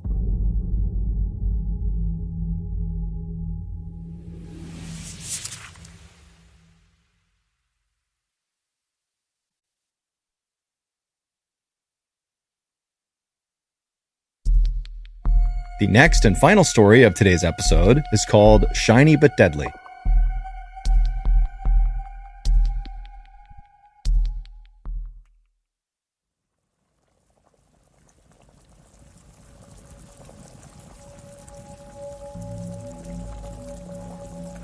On the evening of July 3rd, 1992, 35-year-old George Decker was cooking in the kitchen inside of the apartment that he shared with his girlfriend in Jasper, Indiana. And as George cooked, he began to cough. At first, George thought it was just a little tickle in his throat that would go away, but as he continued to cough, this feeling, this sensation in his throat that was making him cough was only getting worse and worse. And this cough was not a normal cough. It was a deep, guttural, kind of rough-sounding cough that really hurt as he did it, and it kind of scared George, like he had never heard himself make this sound before. And in the other room, George's girlfriend, Juanita, she heard this very odd-sounding cough, and so she came out into the kitchen to see what was going on. And when she got there, she found George leaning on the counter, barely able to catch his breath because he was coughing so much.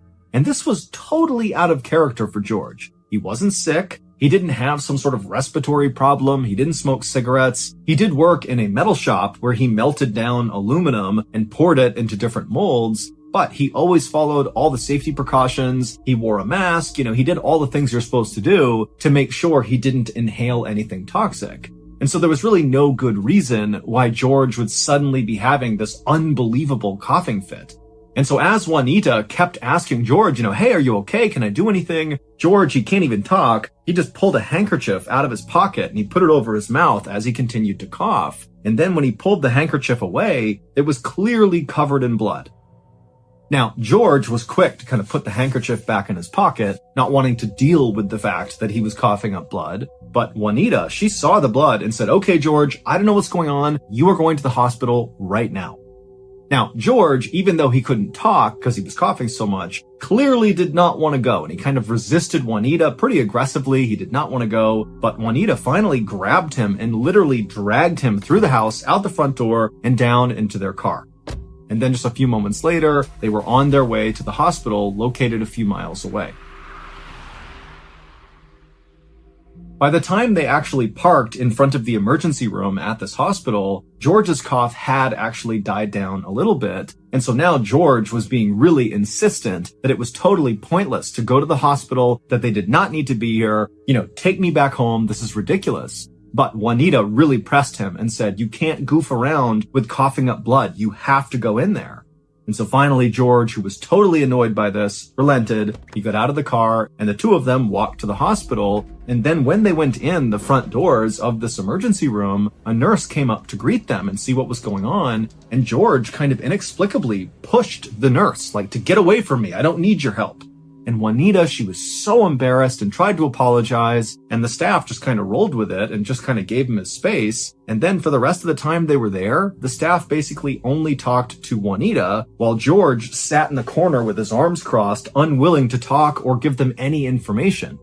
Toward the end of this hospital visit, the doctor would prescribe George some antibiotics for what he called an upper respiratory infection, and then the doctor asked George if he was willing to stay the night so they could observe him and make sure he really was okay. But George flatly refused. He got up, turned around, and practically ran out of the hospital. And Juanita said, "I'm so sorry," and she followed after him. Over the next couple of days, George would take these antibiotics that he was prescribed, but they really did not make a difference. He continued to have these huge coughing fits, and even worse than that, something Juanita noticed was George's skin was clearly turning blue, in particular on his arms, his hands, his fingertips, and on his face. And so finally, about a week after that first visit to the ER, Juanita, she looked at George and just felt like he looks so bad. He has to go back. They have to check him again. And so Juanita was able to, again, convince George to go to the hospital. He was very resistant to the idea, but now he was so physically weakened and drained from whatever was going on, he just kind of went with whatever Juanita wanted. And this time, when they went to the hospital, they would give George a chest x-ray, and it would reveal George had pneumonia in both of his lungs. This explained why he was coughing so much, and it also explained why his skin was turning blue. Because of this infection in his lungs, his body was not getting enough oxygen, and when that happens, it leads to a condition known as cyanosis, which turns your skin blue. But when doctors tried to figure out what was actually causing George's pneumonia, they immediately ran into a brick wall. Usually, pneumonia is caused by bacteria, viruses, or some other microscopic invader, and doctors can test a patient's mucus to determine which one it is. But when they tested George's mucus, they couldn't find any evidence of anything that would cause pneumonia. The doctors also ruled out aluminum pollution because he did work in a metal plant and could have been inhaling the aluminum when he melted it down, but he was negative for that. And then also doctors began looking into all these crazy other possibilities like strange fungus that maybe George had come in contact with that caused this, or, very rare viruses and bacteria. But no matter what the doctors thought of, when they tested George, it would come back negative. And so, with the exception of his x-ray that clearly showed he had pneumonia, every other test they ran on George made it seem like he was a healthy guy. And so George would spend weeks in the hospital with doctors and nurses constantly trying to figure out what was wrong with him, but not succeeding. And as each day went by, George's condition got worse and worse until finally he was put on a ventilator because his lungs actually just didn't work on their own. And so a ventilator basically forces air into the patient's body. But no matter how much oxygen they pumped into George's body, he continued to have these terrible coughing fits and his skin stayed blue. Finally, in October, so 3 months after George had first developed this coughing fit, he would pass away.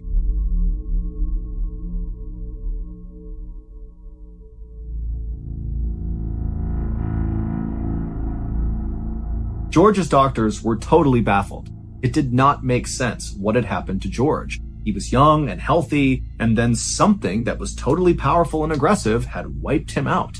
And so the doctors knew they needed to figure out what that thing was and how to cure it before other people died from the same mystery illness. On October 8th, so 5 days after George passed away, an Indiana pathologist named Dr. Daniel C. Weaver, who was known for his ability to figure out unexplained deaths like George's, was called to the hospital where George died to perform George's autopsy. And when Dr. Weaver began the autopsy and looked inside of George, he could not believe how just absolutely ruined George's lungs were. Healthy lungs are sort of like cotton candy. The tissue is light and airy, which is perfect for transferring the oxygen we breathe throughout our bodies. But George's lungs were thick and heavy, and they were lumpy with scar tissue. They were totally useless. And so Dr. Weaver knew, George basically suffocated to death. But now the question was, why? Dr. Weaver would run into the same obstacles as all the other doctors when he attempted to find contamination inside of George's lungs. There was nothing to see. In fact, at the end of the autopsy, Dr. Weaver had basically learned nothing as to why this happened to George. In frustration, after this autopsy was over, Dr. Weaver went to George's medical records and just began reading through them, and it was at this point that he saw something very odd that other doctors clearly had seen too, but they must have thought it was not important. At that very first ER visit, Juanita had told nurses and doctors that George, before he had begun coughing in the kitchen, he had been in a great mood. And generally speaking, George was just a very positive and upbeat person.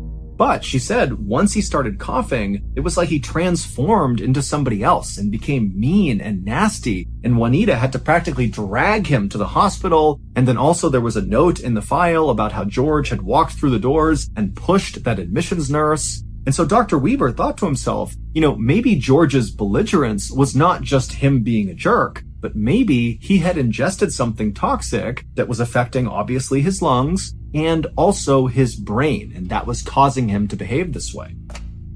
And so Dr. Weaver called the manager of the metal shop where George had worked to try to ask him if there were other chemicals or toxins inside of the plant that maybe George had been exposed to. But the manager just did not want to talk about any of that. Instead, he just wanted to talk about basically how awful George was as a person.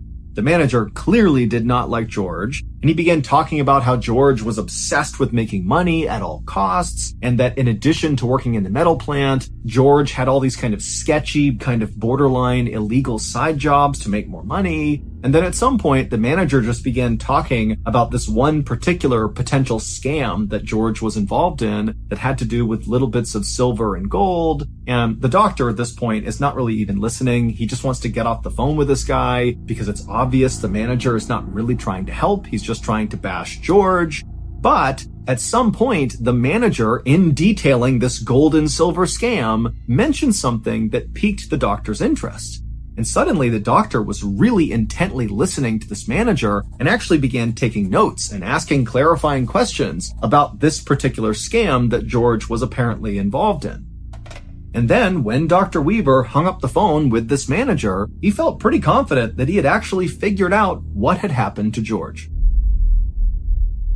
The clues had all been there the whole time. George's blue skin and his rude and violent behavior at the ER, but nobody had put them together correctly because the cause of what was happening to George was so weird, no one would have ever thought of it on their own.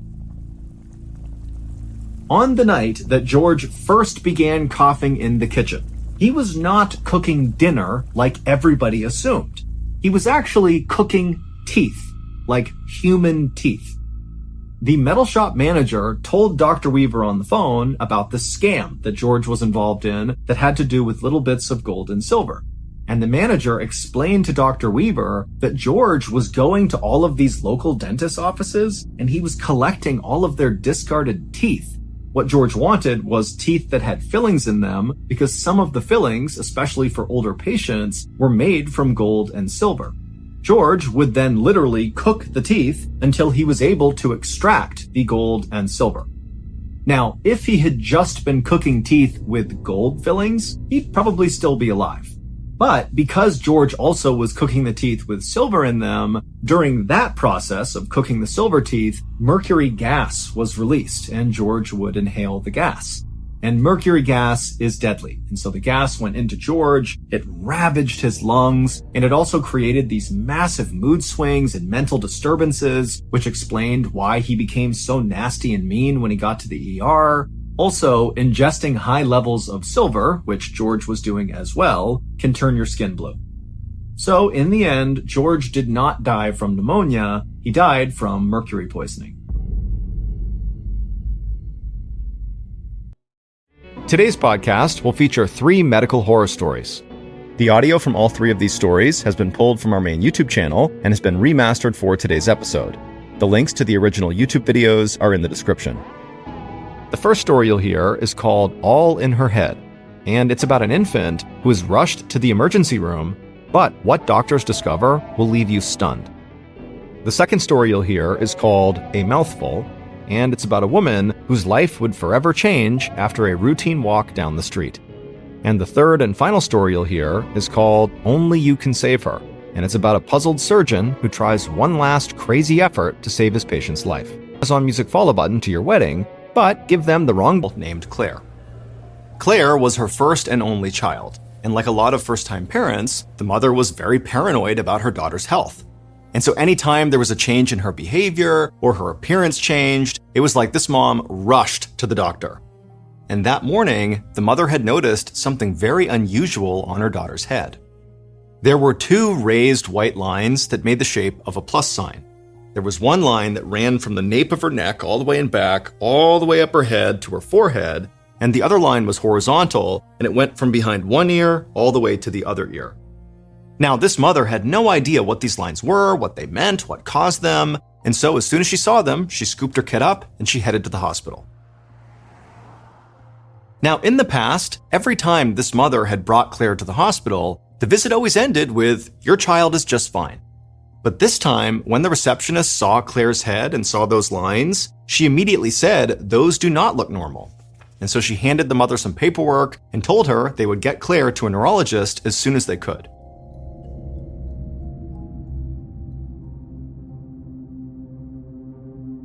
"15 minutes later, the mother stood in an exam room and watched as the hospital's pediatric neurologist, Dr. Farhad Afshar, examined Claire's head. And after a moment, Dr. Afshar stepped back and he explained to the mother that these raised lines on her daughter's head were something known as bulging fontanelles. So when a baby is born, the bones of their skull are not actually fused together yet. And the thin gaps between these separate skull bones are called fontanelles. And Dr. Afshar told Claire's mom that when a baby's fontanelles begin to bulge like this, it's usually because the child's brain is so swollen that it's beginning to push the skull bones apart. Dr. Afshar told Claire's mom that she had made the right decision to bring her daughter to the hospital. But he was clear that a lot of things can cause a baby's brain to swell and potentially cause these bulging fontanelles, and so in order to figure out what was going on, they would need to order a CAT scan. Claire's mom felt uneasy, but she said okay, and so they did the CT scan, and then a few minutes later, Dr. Afshar came back into the room with the results. And with a grave expression on his face, he told Claire's mother that he had some terrible news. Her daughter had a brain tumor. Hearing this, Claire's mom felt like the entire world was crumbling all around her. She was terrified for her daughter, and she had a million questions. But before she could ask any of them, Dr. Afshar said, "There's something else." He said that normally brain tumors are made up of brain cells, but based on the CT scan, it looked like Claire's tumor inside of her brain was made partially of fat and partially of bone. Dr. Afshar said he had never seen anything like this and couldn't even begin to explain it. But the one thing he did know is that whatever this thing was, it had to come out of Claire. Leaving it inside of her head could at a minimum cause serious neurological damage, or at worst could even kill the child. So Dr. Afshar told Claire's mom that she only had really one option. Claire needed brain surgery. Even though the operation was very risky for a child as young as Claire was, it was the only way they could figure out what this mass actually was, and it was the only way to get it out.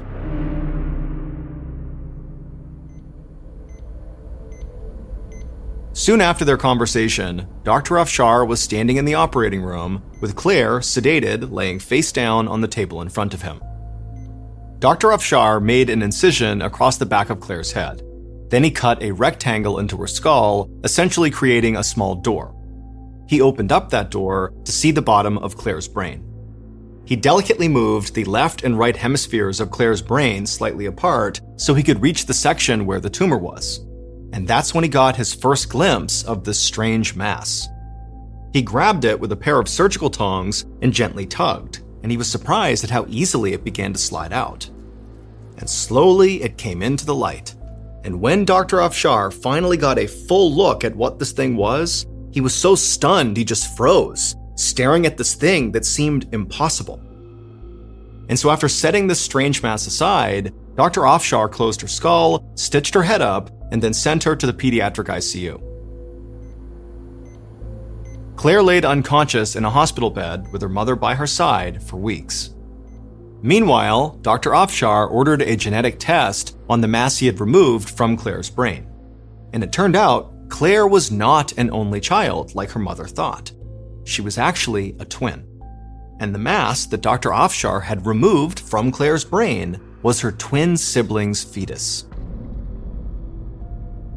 Claire had an extremely rare condition called fetus in fetu. Fetus in fetu occurs in the very early stages of a twin pregnancy when cells don't divide properly and one fetus becomes enveloped by the other.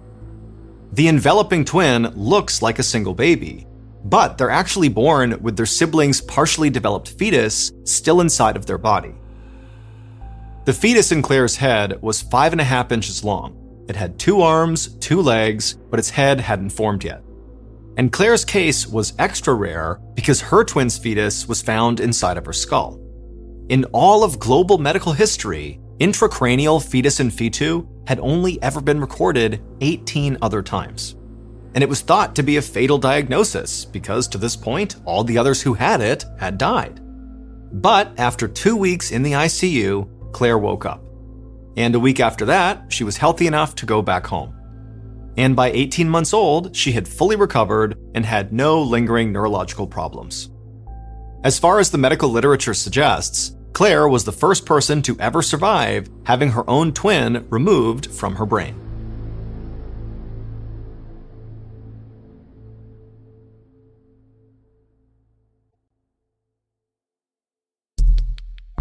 Our next story is called A Mouthful.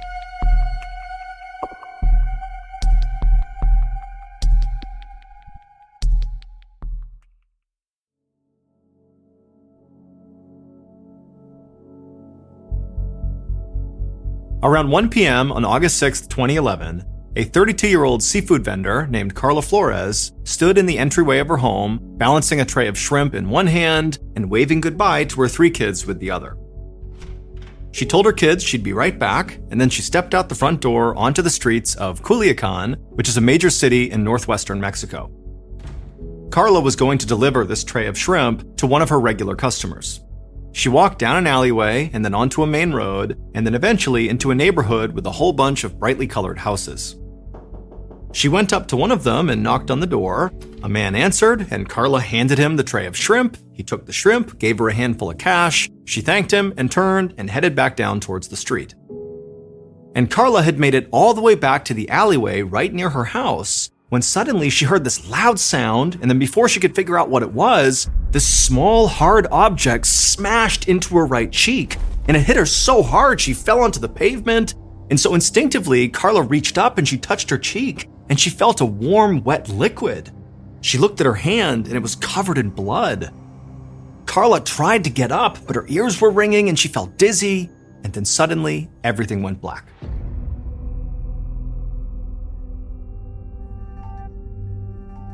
"20 minutes later, a receptionist at Culiacan General Hospital watched as a man carried a bloody, unconscious woman into the emergency room. He laid her down on a bench in the waiting area, and then he just turned around and began walking back out again.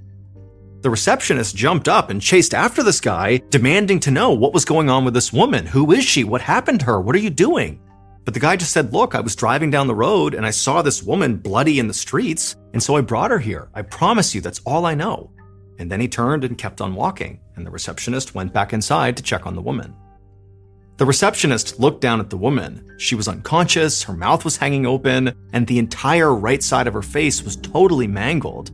And then embedded in this mess on the right side of her cheek, basically in her head, was this weird dark-colored object, but she couldn't tell what it was, and she didn't have time to stand around trying to find out.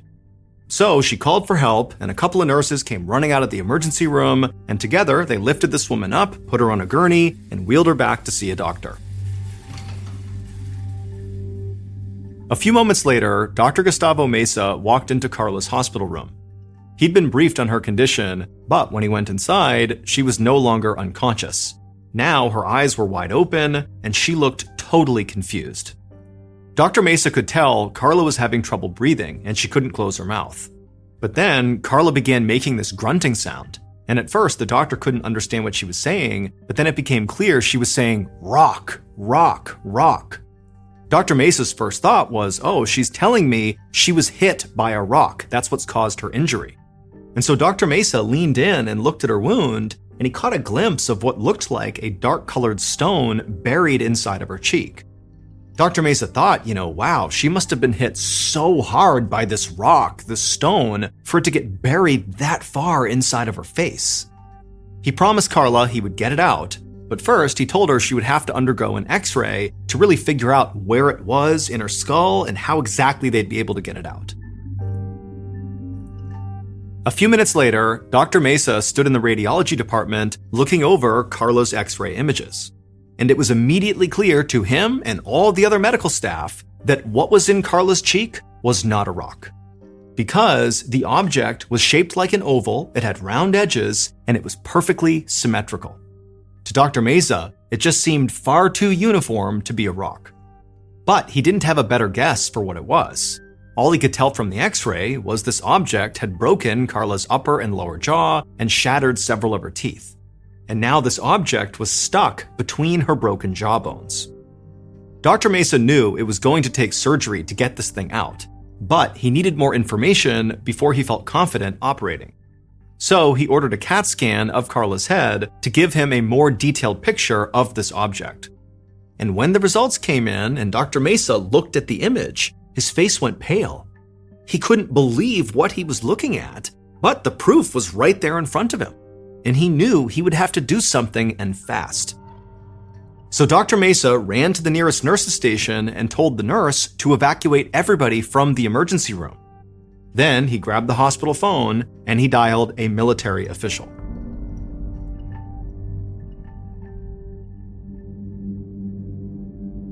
Less than an hour later, Carla was no longer in the hospital. She was now out in the middle of a grassy field, laying on her back, absolutely terrified. An anesthesiologist walked up to her and injected a local anesthetic into her cheek. And suddenly, the agonizing pain that Carla had felt ever since waking up in the hospital was now gone. But her absolute terror was not.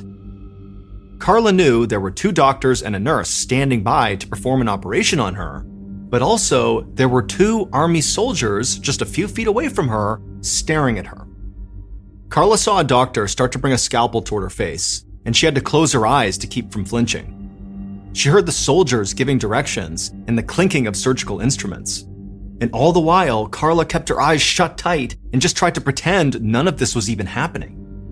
And after what felt like a lifetime, Carla felt a shift inside of her face, and it was the doctors and nurses pulling this object out of her cheek. Carla opened her eyes, and right above her head, she saw the doctor holding the bloody thing they had just removed from her face. It was a live grenade. That's why she was being operated on, not in the hospital, but out in this open field, because if it did go off mid-operation, it would at least limit casualties. And that's also why the military was called in to tell the medical staff how to handle this live piece of ordnance in the middle of the operation. After the grenade was safely removed from Carla's face, it was disposed of by the army soldiers. It's believed that the grenade that hit Carla was fired out of a grenade launcher. That would explain the loud sound she heard in the alleyway before it hit her in the face. Luckily though, the grenade's fuse that should have ignited and caused it to explode didn't work. So even though it absolutely was a live grenade, it didn't explode, and so it didn't kill her. It's unknown who shot the grenade, why they shot it, or whether Carla was the intended target or simply in the wrong place at the wrong time. Carla would ultimately lose half her teeth, she would undergo multiple reconstructive surgeries, and she would be left with a huge scar on her right cheek. But she said she was just happy to be alive. And she was forever grateful to the stranger who brought her to the hospital, and to the medical team and the army soldiers who risked their lives to save her.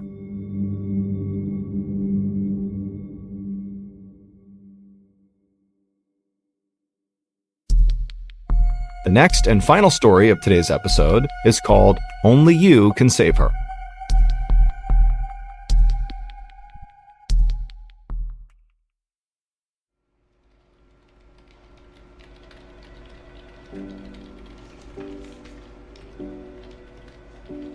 One morning in January of 2016, a 45-year-old woman named Lauren walked into an office building in West Virginia where she worked as an office manager, and she dropped her purse, her phone, and her cigarettes on her desk.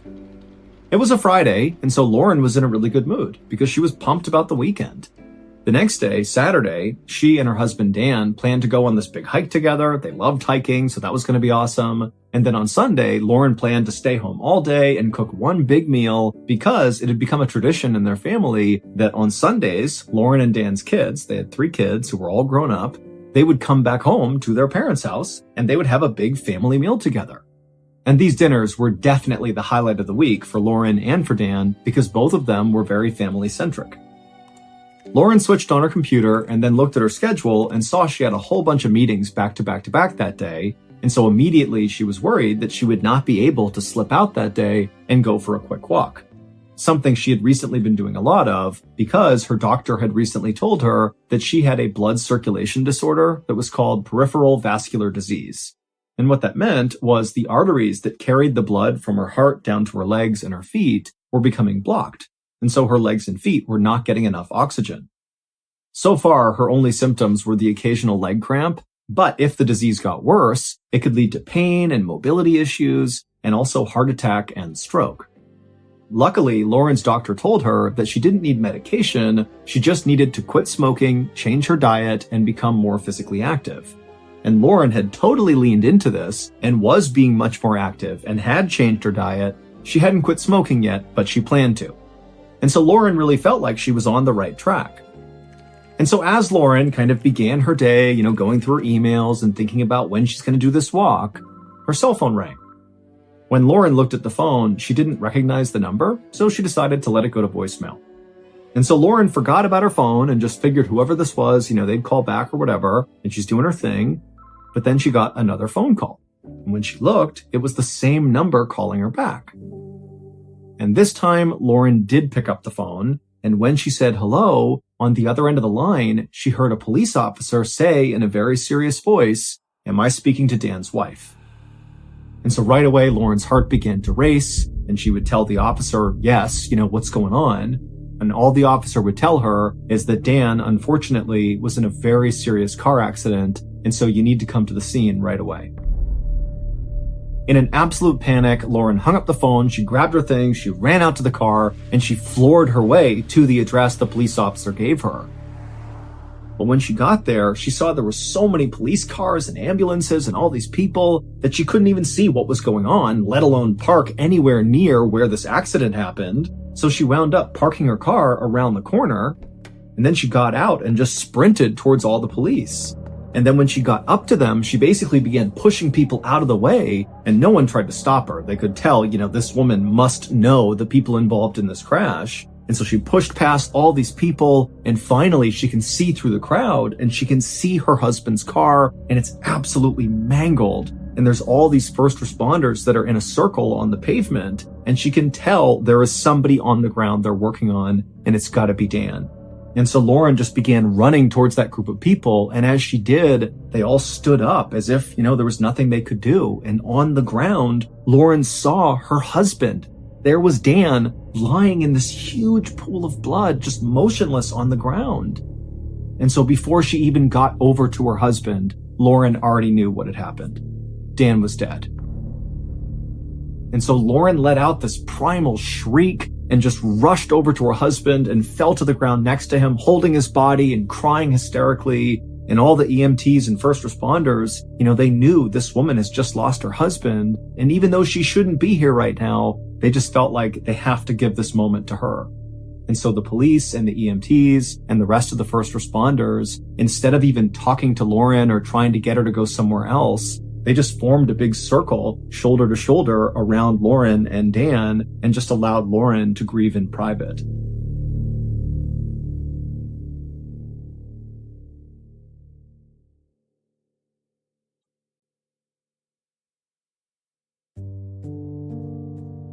About 2 hours later, Lauren returned to her home in a daze. Dan's body had already been transported to the morgue, and a police officer had driven Lauren back to her home where her 3 kids, her son and her 2 daughters, were now waiting for her. And so when Lauren went inside the house and went into the living room where her kids were, her kids, who already knew what had happened, they just immediately swarmed her and hugged her, and they all just cried together. I mean, this was so horrible and so unexpected that nobody knew what to do. Finally, Lauren tried to speak through her sobs, but when she did, she just couldn't get words out. It was like her chest was so tight she couldn't even speak. And then suddenly, Lauren realized this pressure on her chest was very real, and it was getting worse and worse, to the point where it was genuinely hard to take a breath in. And so Lauren actually said to her kids, "I think I'm having a panic attack." And so her daughter ran to the kitchen to get some water, and as she did, Lauren took a seat on the couch to try to calm down. But by the time her daughter came back with the glass of water, Lauren straight up just could not breathe. I mean, she was trying to pull air in, but it wasn't going in, and she was totally panicking. And so she looked at her kids and just mouthed the words, "I can't breathe." At which point the kids understood, like, this is way beyond just grief and sadness. Like, she's having a physical emergency right now. And so one of Lauren's daughters picked up the phone and called 911.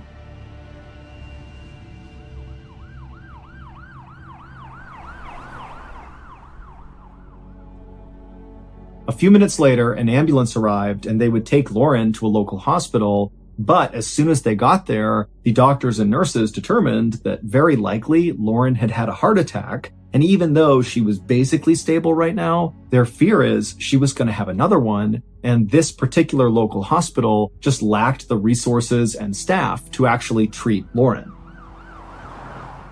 And so they pretty much immediately transferred Lauren to another hospital called the JW Memorial Hospital in Morgantown, West Virginia, because that hospital had a specialized cardiac care unit for people with very serious heart problems. Dr. Conard Falinger was the cardiologist on duty at JW Memorial Hospital when Lauren was brought into the intensive care unit, followed closely behind by her 3 adult children. Now, Dr. Falinger was used to seeing worried families in the hospital, but Lauren's kids looked far more distressed than he was used to seeing. And when he spoke to Lauren's kids about, what's going on with Lauren, he would see why. The doctor would learn that this family has lost their father, their husband, just a few hours earlier, and the mother, Lauren, who's this patient, she laid with her dead husband out on the road in a pool of blood. And now these poor kids who've just lost their father, they're seeing their mother go to the ICU for what looks like a heart attack. I mean, this was a total worst case scenario where basically everything was going wrong for this family. Dr. Falinger did his best to push his emotions to the side. He didn't want to get wrapped up emotionally in this case. But at the same time, the doctor felt a very deep need to save Lauren. Let this family have one good thing happen to them. But Lauren's condition was pretty dire. Just like the doctors at that local hospital where Lauren went first, Dr. Falinger also suspected Lauren had a heart attack, very likely because of that blood circulation disorder that she had that basically clogged her arteries. When an artery in the heart gets blocked, the blood can't circulate in the heart, and so the heart dies. And preliminary testing on Lauren showed there was already signs of damage to her heart, in the same way that a heart attack would damage a heart. Her heartbeat was also irregular and it was too fast, and her blood pressure was dangerously low. And then also, when Dr. Falinger looked at some imaging of Lauren's heart, he could see that the majority of her heart muscle wasn't even moving. Basically, Lauren's heart was working way harder and way faster than it should be to accomplish nothing. And so, very quickly, Dr. Falinger realized that unless he was able to find the blocked artery in Lauren's heart and clear it, that Lauren would die. And so Dr. Falinger looked up at Lauren's 3 kids who were just standing there in silence, waiting for more bad news. And Dr. Falinger said to them, "Your mom needs to go into surgery right now."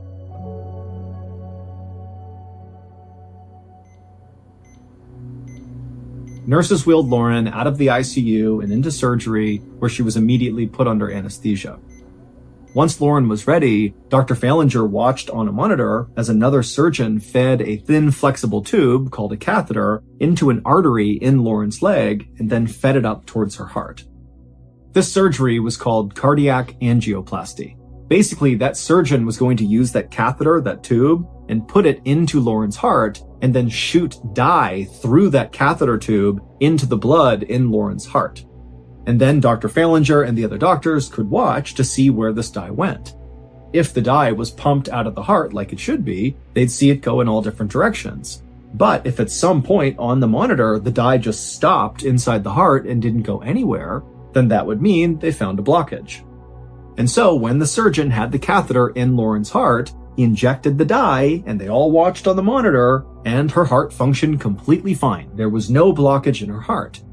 Now, the doctors weren't entirely convinced yet that there was no blockage, so they pulled that catheter out, and they got a different one, and they went through the exact procedure all over again to see if maybe that catheter was malfunctioning. But again, the second time, the dye didn't stop anywhere. Her heart seemed to be functioning totally normally. And so Dr. Falinger and the rest of the doctors and surgeons, they were all totally baffled, because what this meant was whatever was happening to Lauren, or whatever did happen to Lauren, was not a heart attack. But make no mistake, Lauren's heart was still absolutely dying. It was just some other thing killing it. Dr. Falinger went back to the drawing board, but realistically, there just weren't that many other things to consider with regards to what was happening to Lauren. Heavy alcohol use could in theory cause what was happening to Lauren, but Lauren didn't drink. Infection was another option, but Lauren showed no signs of having an infection. Certain chemotherapy drugs have been known to damage the heart, but Lauren wasn't on chemo and certainly would not have accidentally been exposed to chemo drugs without knowing about it.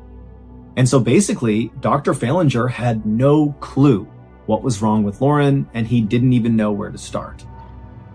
And so Dr. Fallinger just sat in his office feeling so bad about the fact that, these kids are almost certainly gonna lose their other parent.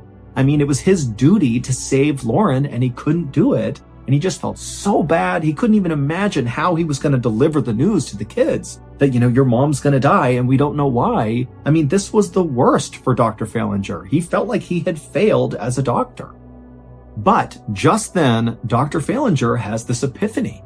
He remembers this weird medical article he had read somewhat recently, and he realized what was going on with Lauren and her family was like the same thing that happened in that article. And because Dr. Fallinger did not have any other ideas of how to handle what was going on with Lauren, he decided he would just try to do what they did in that article, because if he was wrong, he had nothing to lose.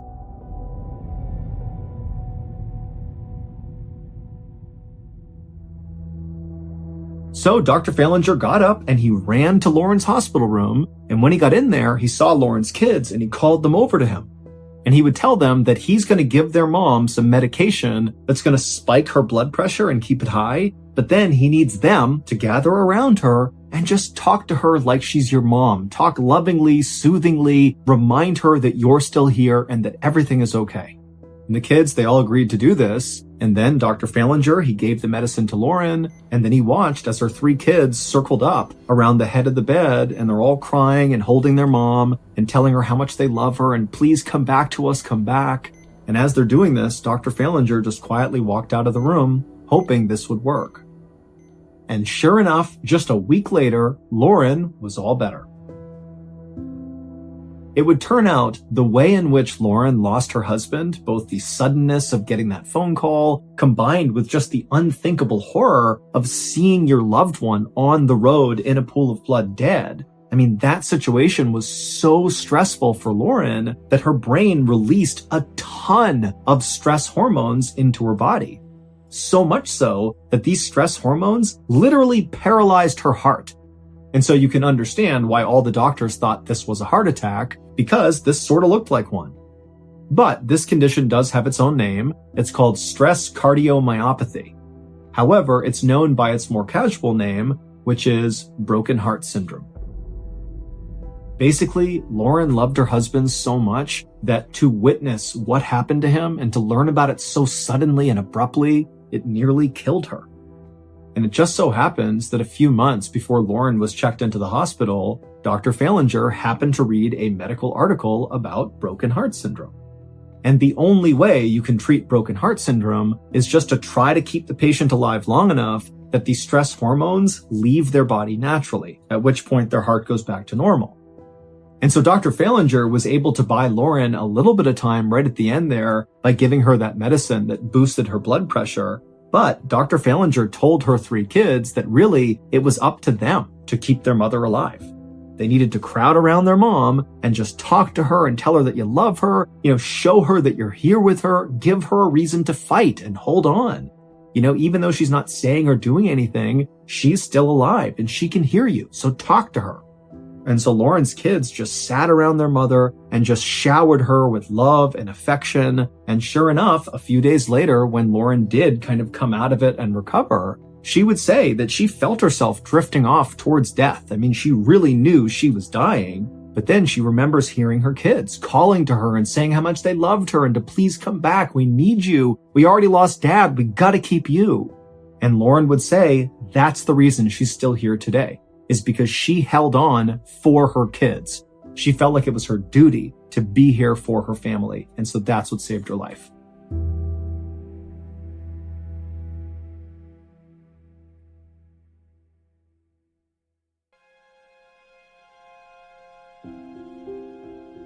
On the evening of July 25th, 2008, a 59-year-old man named Brian Thomas walked hand in hand with his wife Christine out of the restaurant where they had just had dinner. The couple was in this little village right on the coast of Wales, and where they were now walking outside of this restaurant was right along the water. And so as they did that, Brian found himself looking out over the sea, and he saw the reflection of the moon on the waves, and it was so beautiful. And then he turned to his wife, and she was so stunning. And so Brian finally just stopped and kind of just took in all this incredible beauty right in front of him, and he began smiling ear to ear, which was a big departure from how Brian had been feeling over the past few months. Because Christine had recently had a big scare. She'd been told she might have cancer, and so she went in for all this testing, and then she and Brian had to wait for it to come back, and the wait was absolute torture. I mean, basically Brian and Christine were prepping themselves to find out Christine really did have cancer. But when the results did come back, it would turn out Christine did not have cancer, and so Christine was obviously hugely relieved, but it was actually Brian who was more relieved. It was like he suddenly saw he could lose his wife of 40 years, who he had raised a family with. I mean, this was like the most important person in Brian's life, but it was like he didn't fully appreciate that until he realized he could lose this really important person. And so now that Christine had a clean bill of health, Brian was committed to showering her with love and affection and taking her to restaurants and on vacations. And in fact, the reason they were actually in this village in Wales is because they were on one of Brian's many vacations for Christine. He had gone out and bought this little camper van, and they had driven it up to this part of Wales. And then after this vacation ended, Brian's plan was to use this camper to travel with his wife all over Great Britain. And so the couple had a really busy schedule coming up. But for right now, Brian was focused on just staying in the moment and enjoying this newfound happiness he was feeling. And so he and his wife would continue to just kind of walk along the water for a bit. And then finally, when they felt tired, they headed back to their camper, they went inside, they got in their bed, and they fell asleep.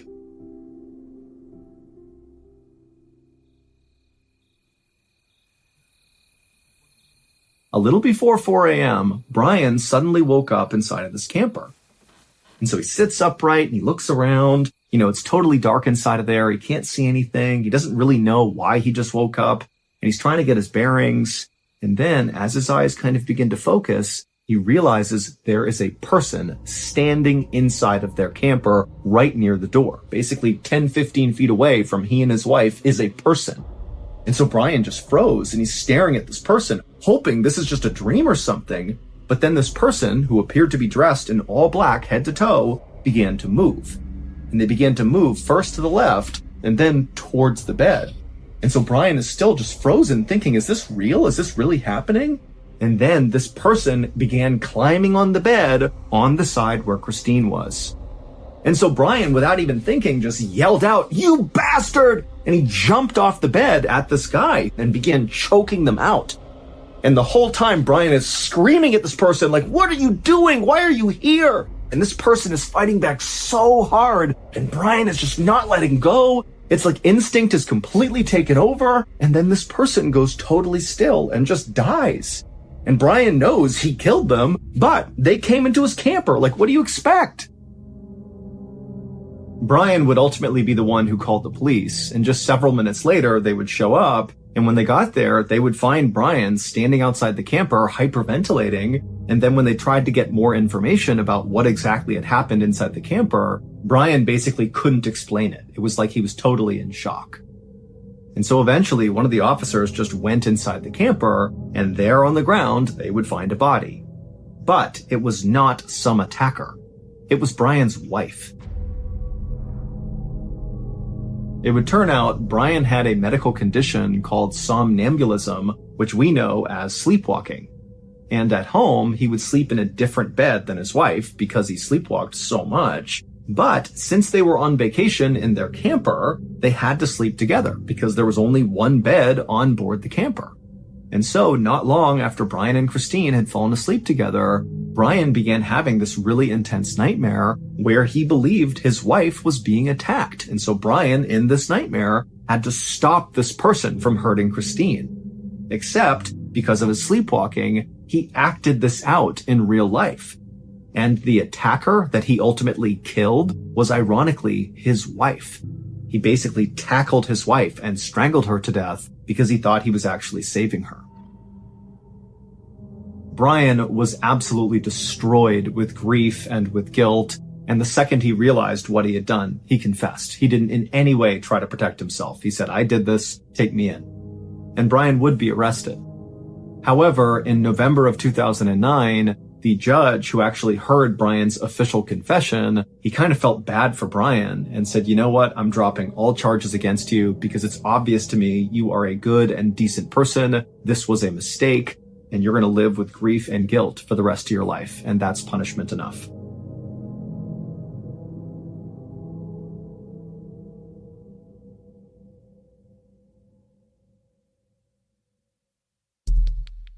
Our next story is called Night and Day.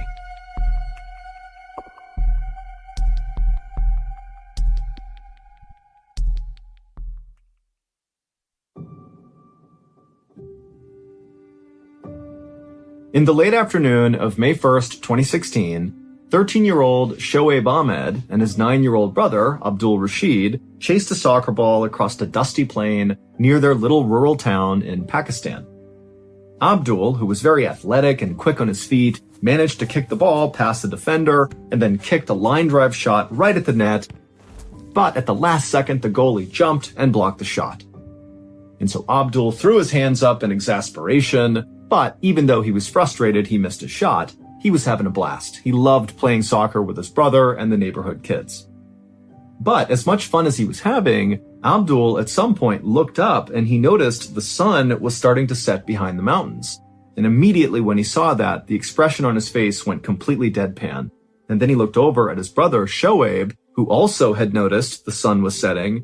And by this point, Shoaib was already rushing over to Abdul. He grabbed Abdul's hand, and the two brothers, without a word to their friends who were just kind of standing there watching, they took off and just hustled back towards their home. The brothers made it to their home, but on the porch, Shoaib, the older brother, just collapsed onto the ground with his arms and legs going totally stiff and his jaw locking up to the point where he couldn't even speak. And Abdul, instead of trying to help his brother, just stepped clear over him and ran into the house and made it to his bed just in time for him to also collapse, but onto the bed, with his arms and legs being just as stiff as his brother's and his jaw also being locked so he couldn't even speak. And then moments later, the boy's father would scoop Shoaib off the porch, carry him into the bedroom, and put him in a bed, cover him up. And then the father would rotate Abdul, who was on his stomach, over onto his back, and he put the covers over him. And then the father just left and got into his own bed and went to sleep. And this was a typical night in this family's household.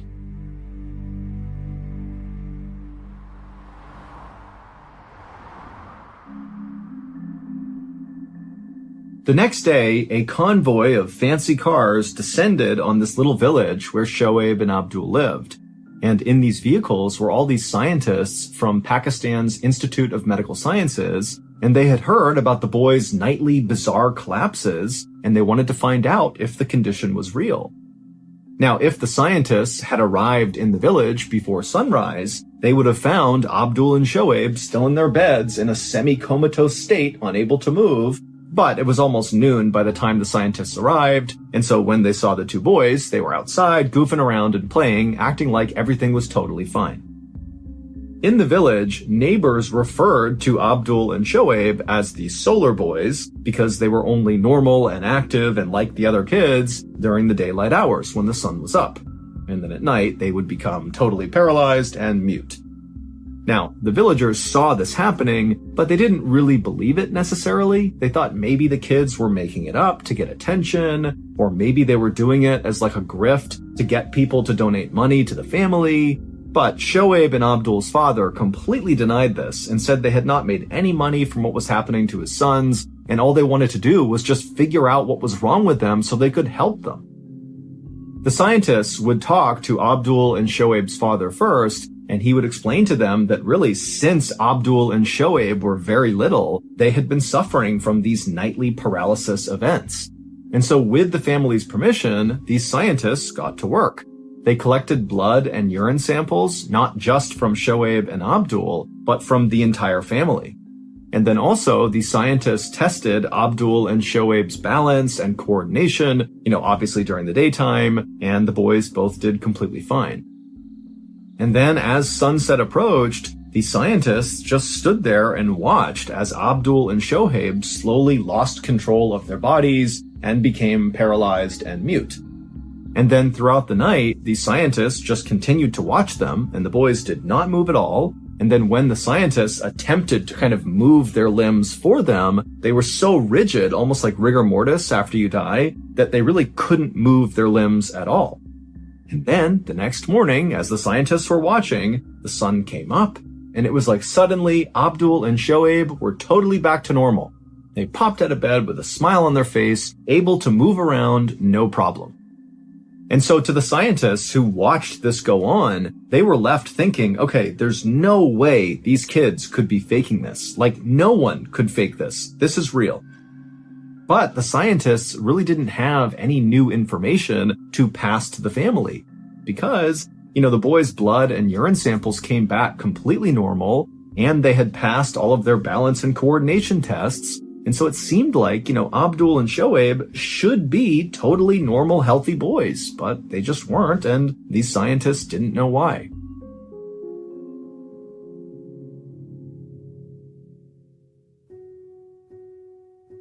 Now, these scientists were not the first group of people who had tried to solve the mystery of the Solar Kids.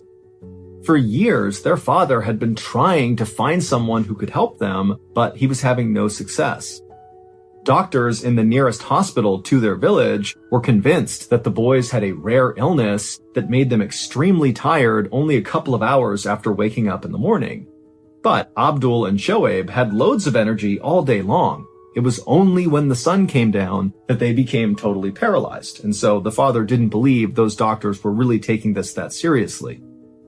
The imam at a local mosque was convinced the boys were possessed by demons, and so he organized an exorcism where a group of religious leaders basically tapped on the boys with sticks while chanting in rhythm and dousing them with holy water, but that didn't work. And so the family was close to giving up on ever finding help for their sons. But then in April of 2016, so a month before that team of scientists descended on the village to research the boys, a TV news reporter from Pakistan's version of CNN came to the village to interview the family because this reporter had heard about this strange condition these boys had.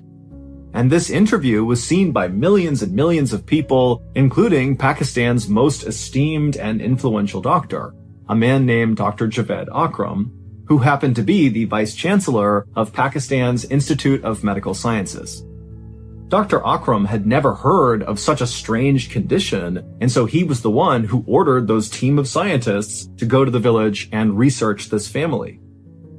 And after those scientists came back and checked in with Dr. Akram, it was clear they had not had a sort of breakthrough moment with regards to what was going on with these boys, but they were very convinced that this was a real condition. And so Dr. Akram decided that he and his team would just continue to study this family until they figured out what the heck was going on with these two boys. And finally, a year later, in May of 2017, Dr. Akram believed he had figured out what was wrong with them, and he even had a solution. But his solution was so simple that Dr. Akram actually kind of second-guessed himself, thinking, this is too good to be true. So the doctor decided he would run one more experiment just to test his theory and make sure he really was correct.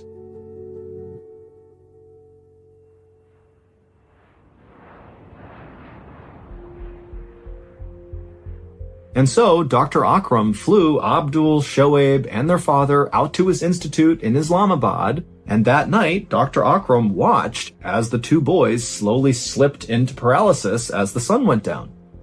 But this time, as soon as the paralysis was clearly beginning, Dr. Akram gave each of the boys a pill. And 40 minutes would go by, and suddenly Abdul, who was totally mute and laying there still, broke into a smile, and then he raised his right leg.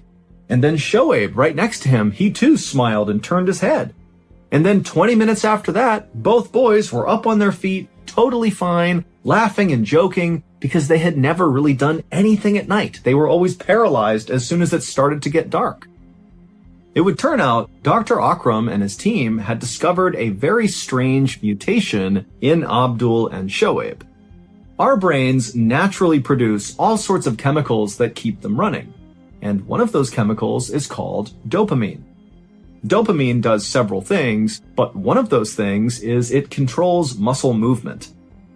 The mutation that Dr. Akram and his team had discovered was that the boys' genes were mistakenly shutting off dopamine production every single night, and so that was why they were becoming totally paralyzed. This mutation was the result of a series of complex genetic mistakes, but the fix was actually quite simple. The pill that Dr. Akram gave Abdul and Shoaib was just a dopamine pill, and what it did is it basically just turned the boys' bodies back on. And so Dr. Akram and his team had discovered quite possibly the world's rarest disease, only afflicting one family. But fortunately, they had also found the cure too, and so Abdul and Shoaib, from that day forward, lived totally normal lives by taking their dopamine pills every night.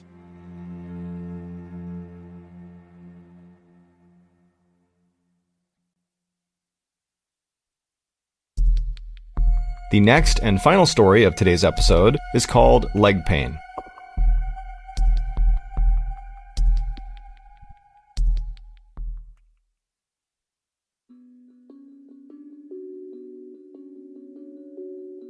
On the afternoon of February 1st, 2013, a retired Army veteran named Robert Smith limped his way into the emergency room at the Veterans Affairs Medical Center in Washington, D.C. Robert checked in at the triage desk, but then instead of sitting down with the rest of the patients who were waiting, he leaned up against the wall and just grimaced. Robert was in his late 60s, and up until just a few days ago, he felt like he was in the best health he had been in since leaving the service.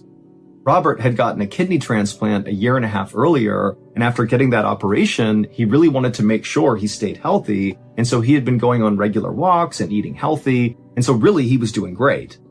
But a few days ago, Robert had noticed this throbbing pain in his right hip that was shooting pain all the way down his right leg, and he assumed, this had to be from maybe overdoing it on one of his walks. But the pain had continued to get worse and worse over the last few days, and so that was why he was finally here at the hospital. A nurse eventually called Robert's name, and so Robert, he came off the wall and hobbled over to her, and she led him down a hallway into an exam room. Once they got inside the room, the nurse would take Robert's vitals, which were all normal, and then after doing that, she said she was going to go out and get the doctor.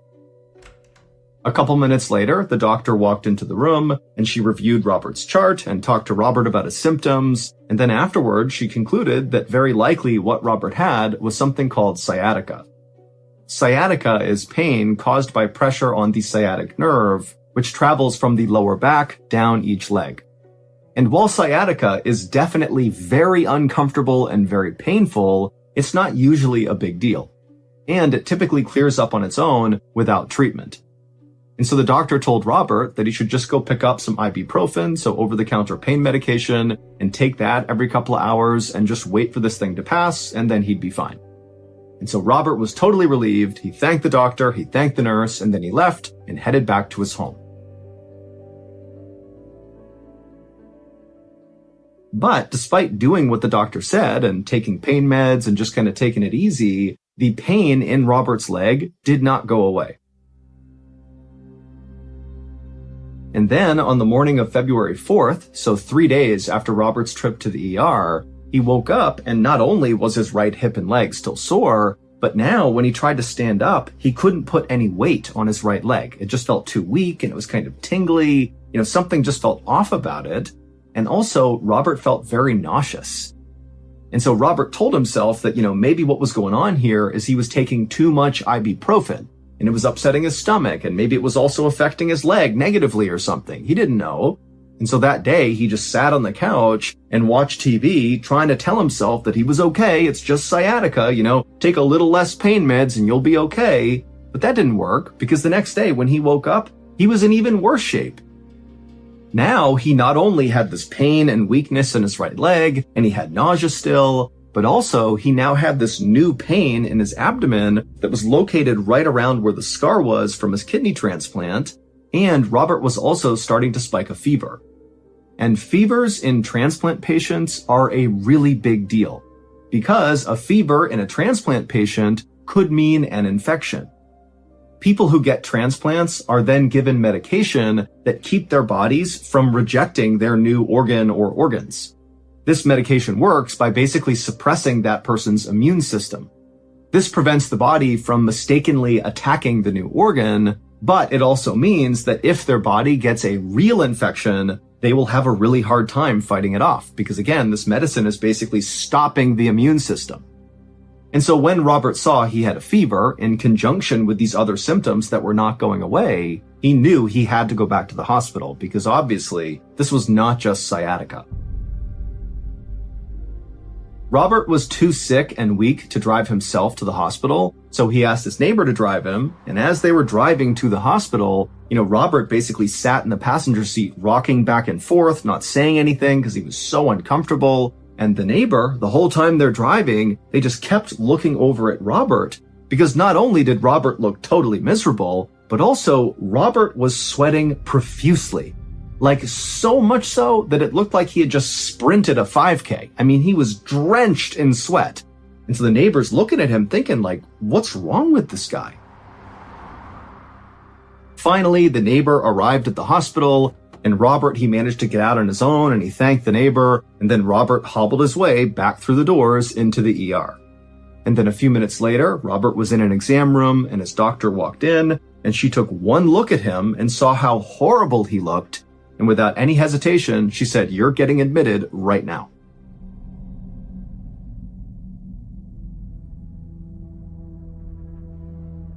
It was clear to Robert's doctors that he had some kind of virus or infection that his body was trying and failing to fight off. When they tested his blood, they saw his white blood cell count was elevated, which is a sign that the body's immune system is launching some kind of a response. But the doctors didn't know what his immune system was responding to. Even though Robert had this acute pain in his abdomen around the site of the kidney transplant, his kidneys seemed to be working just fine. And so whatever was going on with him didn't seem to be linked to his transplant. The profuse sweating did seem pretty odd, but considering Robert had a really high fever, it wasn't totally inexplicable. So basically, Robert's symptoms were weird, but kind of generic. They didn't tell the doctors specifically what was wrong with him, they just knew something was wrong. So they just hooked Robert up to an IV and began administering a broad-spectrum antibiotic, which is something that treats a whole variety of different infections. And then after that, the doctors just began testing Robert over and over and over again for all these different things that could be the cause for his illness. But every test they ran came back negative. And at the same time, over the couple of weeks that they ran all these tests, Robert just kept getting sicker and sicker and sicker. His fever wasn't going away, he was still sweating profusely, his blood pressure was all over the map, and he had even begun drooling almost uncontrollably to the point where he didn't even speak because he was so embarrassed about it. But to the doctors, the scariest symptom that Robert was now showing 2 weeks into staying at the hospital was he was starting to act really confused. Like he didn't know where he was, he didn't know why he was there. And so that told the doctors that, whatever his body was fighting, it had made its way up into his brain. And so the doctors knew, Robert did not have much time left, but they had tried every test they could think of, and Robert had tested negative for all of them. And so, as kind of like a Hail Mary, because they had nothing to lose, the medical staff decided to just start testing Robert for basically completely random diseases that he almost certainly did not have. But basically, if any of these illnesses had a symptom that Robert had, they would test him for it. And all these tests came back negative, except for one. On February 22nd, so 17 days after Robert had been admitted to the hospital, this test came back positive, and when the doctors saw what he was testing positive for, they immediately assumed this has to be a mistake. There is no way he has that. However, the only way to truly confirm that diagnosis was to literally cut into Robert's brain, which would kill him. And so obviously they were not going to do that. So the doctors basically just had to take this diagnosis at face value, and they tried giving various medications to Robert, but it was obvious none of them were working. And so the doctors felt like there wasn't much they could do, and they just began focusing instead on keeping Robert comfortable. And then finally, on February 27th, so 22 days into Robert's stay at the hospital, he would die from this mystery illness.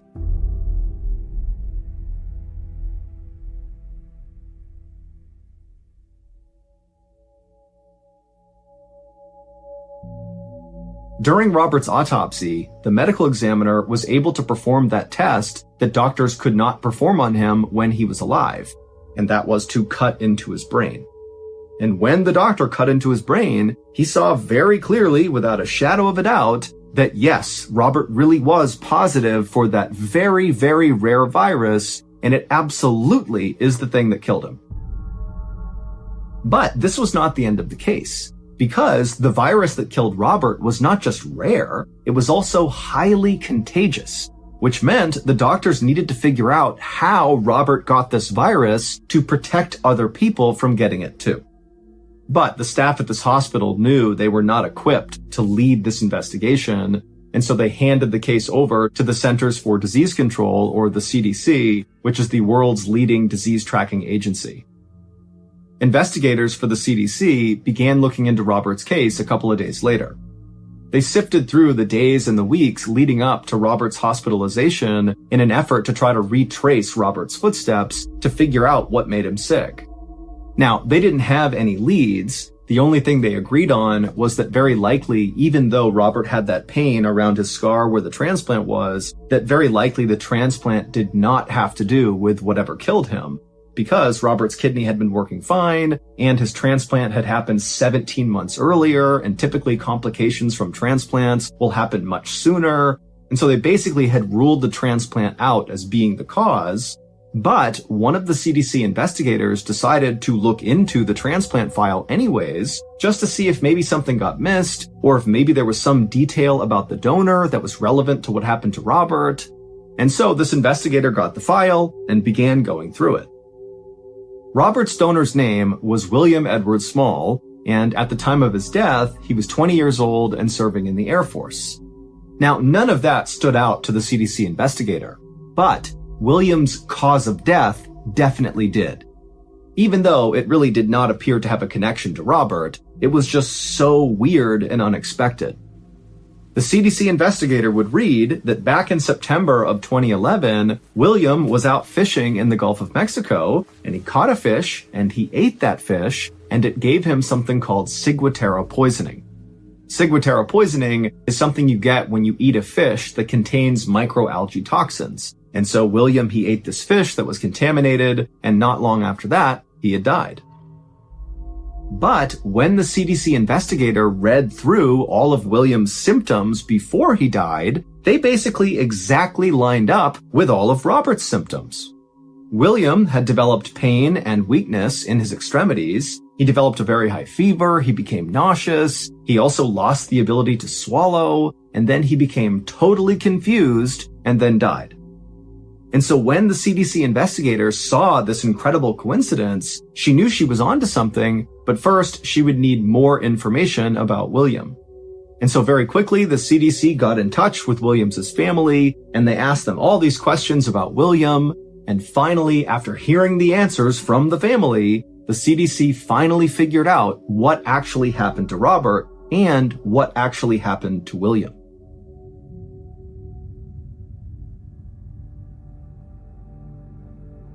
It would turn out William was not just a fisherman, he was also a hunter and a trapper. And he had a very specific way he would go about training his hunting dogs. He would capture wild raccoons and use them as live bait to train his hunting dogs how to hunt. Now, William was always very cautious with these wild raccoons, but in the year and a half leading up to his death, he was bit 2 different times by raccoons. And it was one of those 2 raccoon bites, not some toxic fish in the Gulf of Mexico, that killed William and killed Robert. William did not die from ciguatera poisoning. He died from rabies, and the rabies virus that was in his kidney was still present when it was taken out of his dead body and transplanted into Robert's body. And so that was how Robert got rabies. Rabies can look like the common flu at first. People feel achy and nauseous, they get fevers, their stomach starts to hurt. Some people affected by rabies will drool uncontrollably, like Robert, or they'll lose the ability to swallow, like William. But for everybody who contracts rabies and who does not get a vaccine right away, because a vaccine does stop rabies in the early stage, so if you don't do that, everybody dies. That's what rabies does to you. It kills you.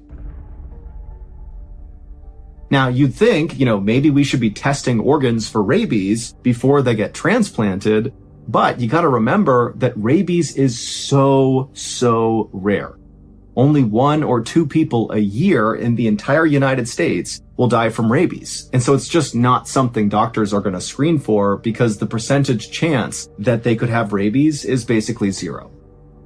Ultimately, Robert was not the only person who received an organ transplant from William. There were 3 other people that received his organs. Luckily though, the CDC was able to track those 3 people down, and all of them were totally healthy and not showing any signs of rabies, so either they didn't have it or they were super early stage, which meant they were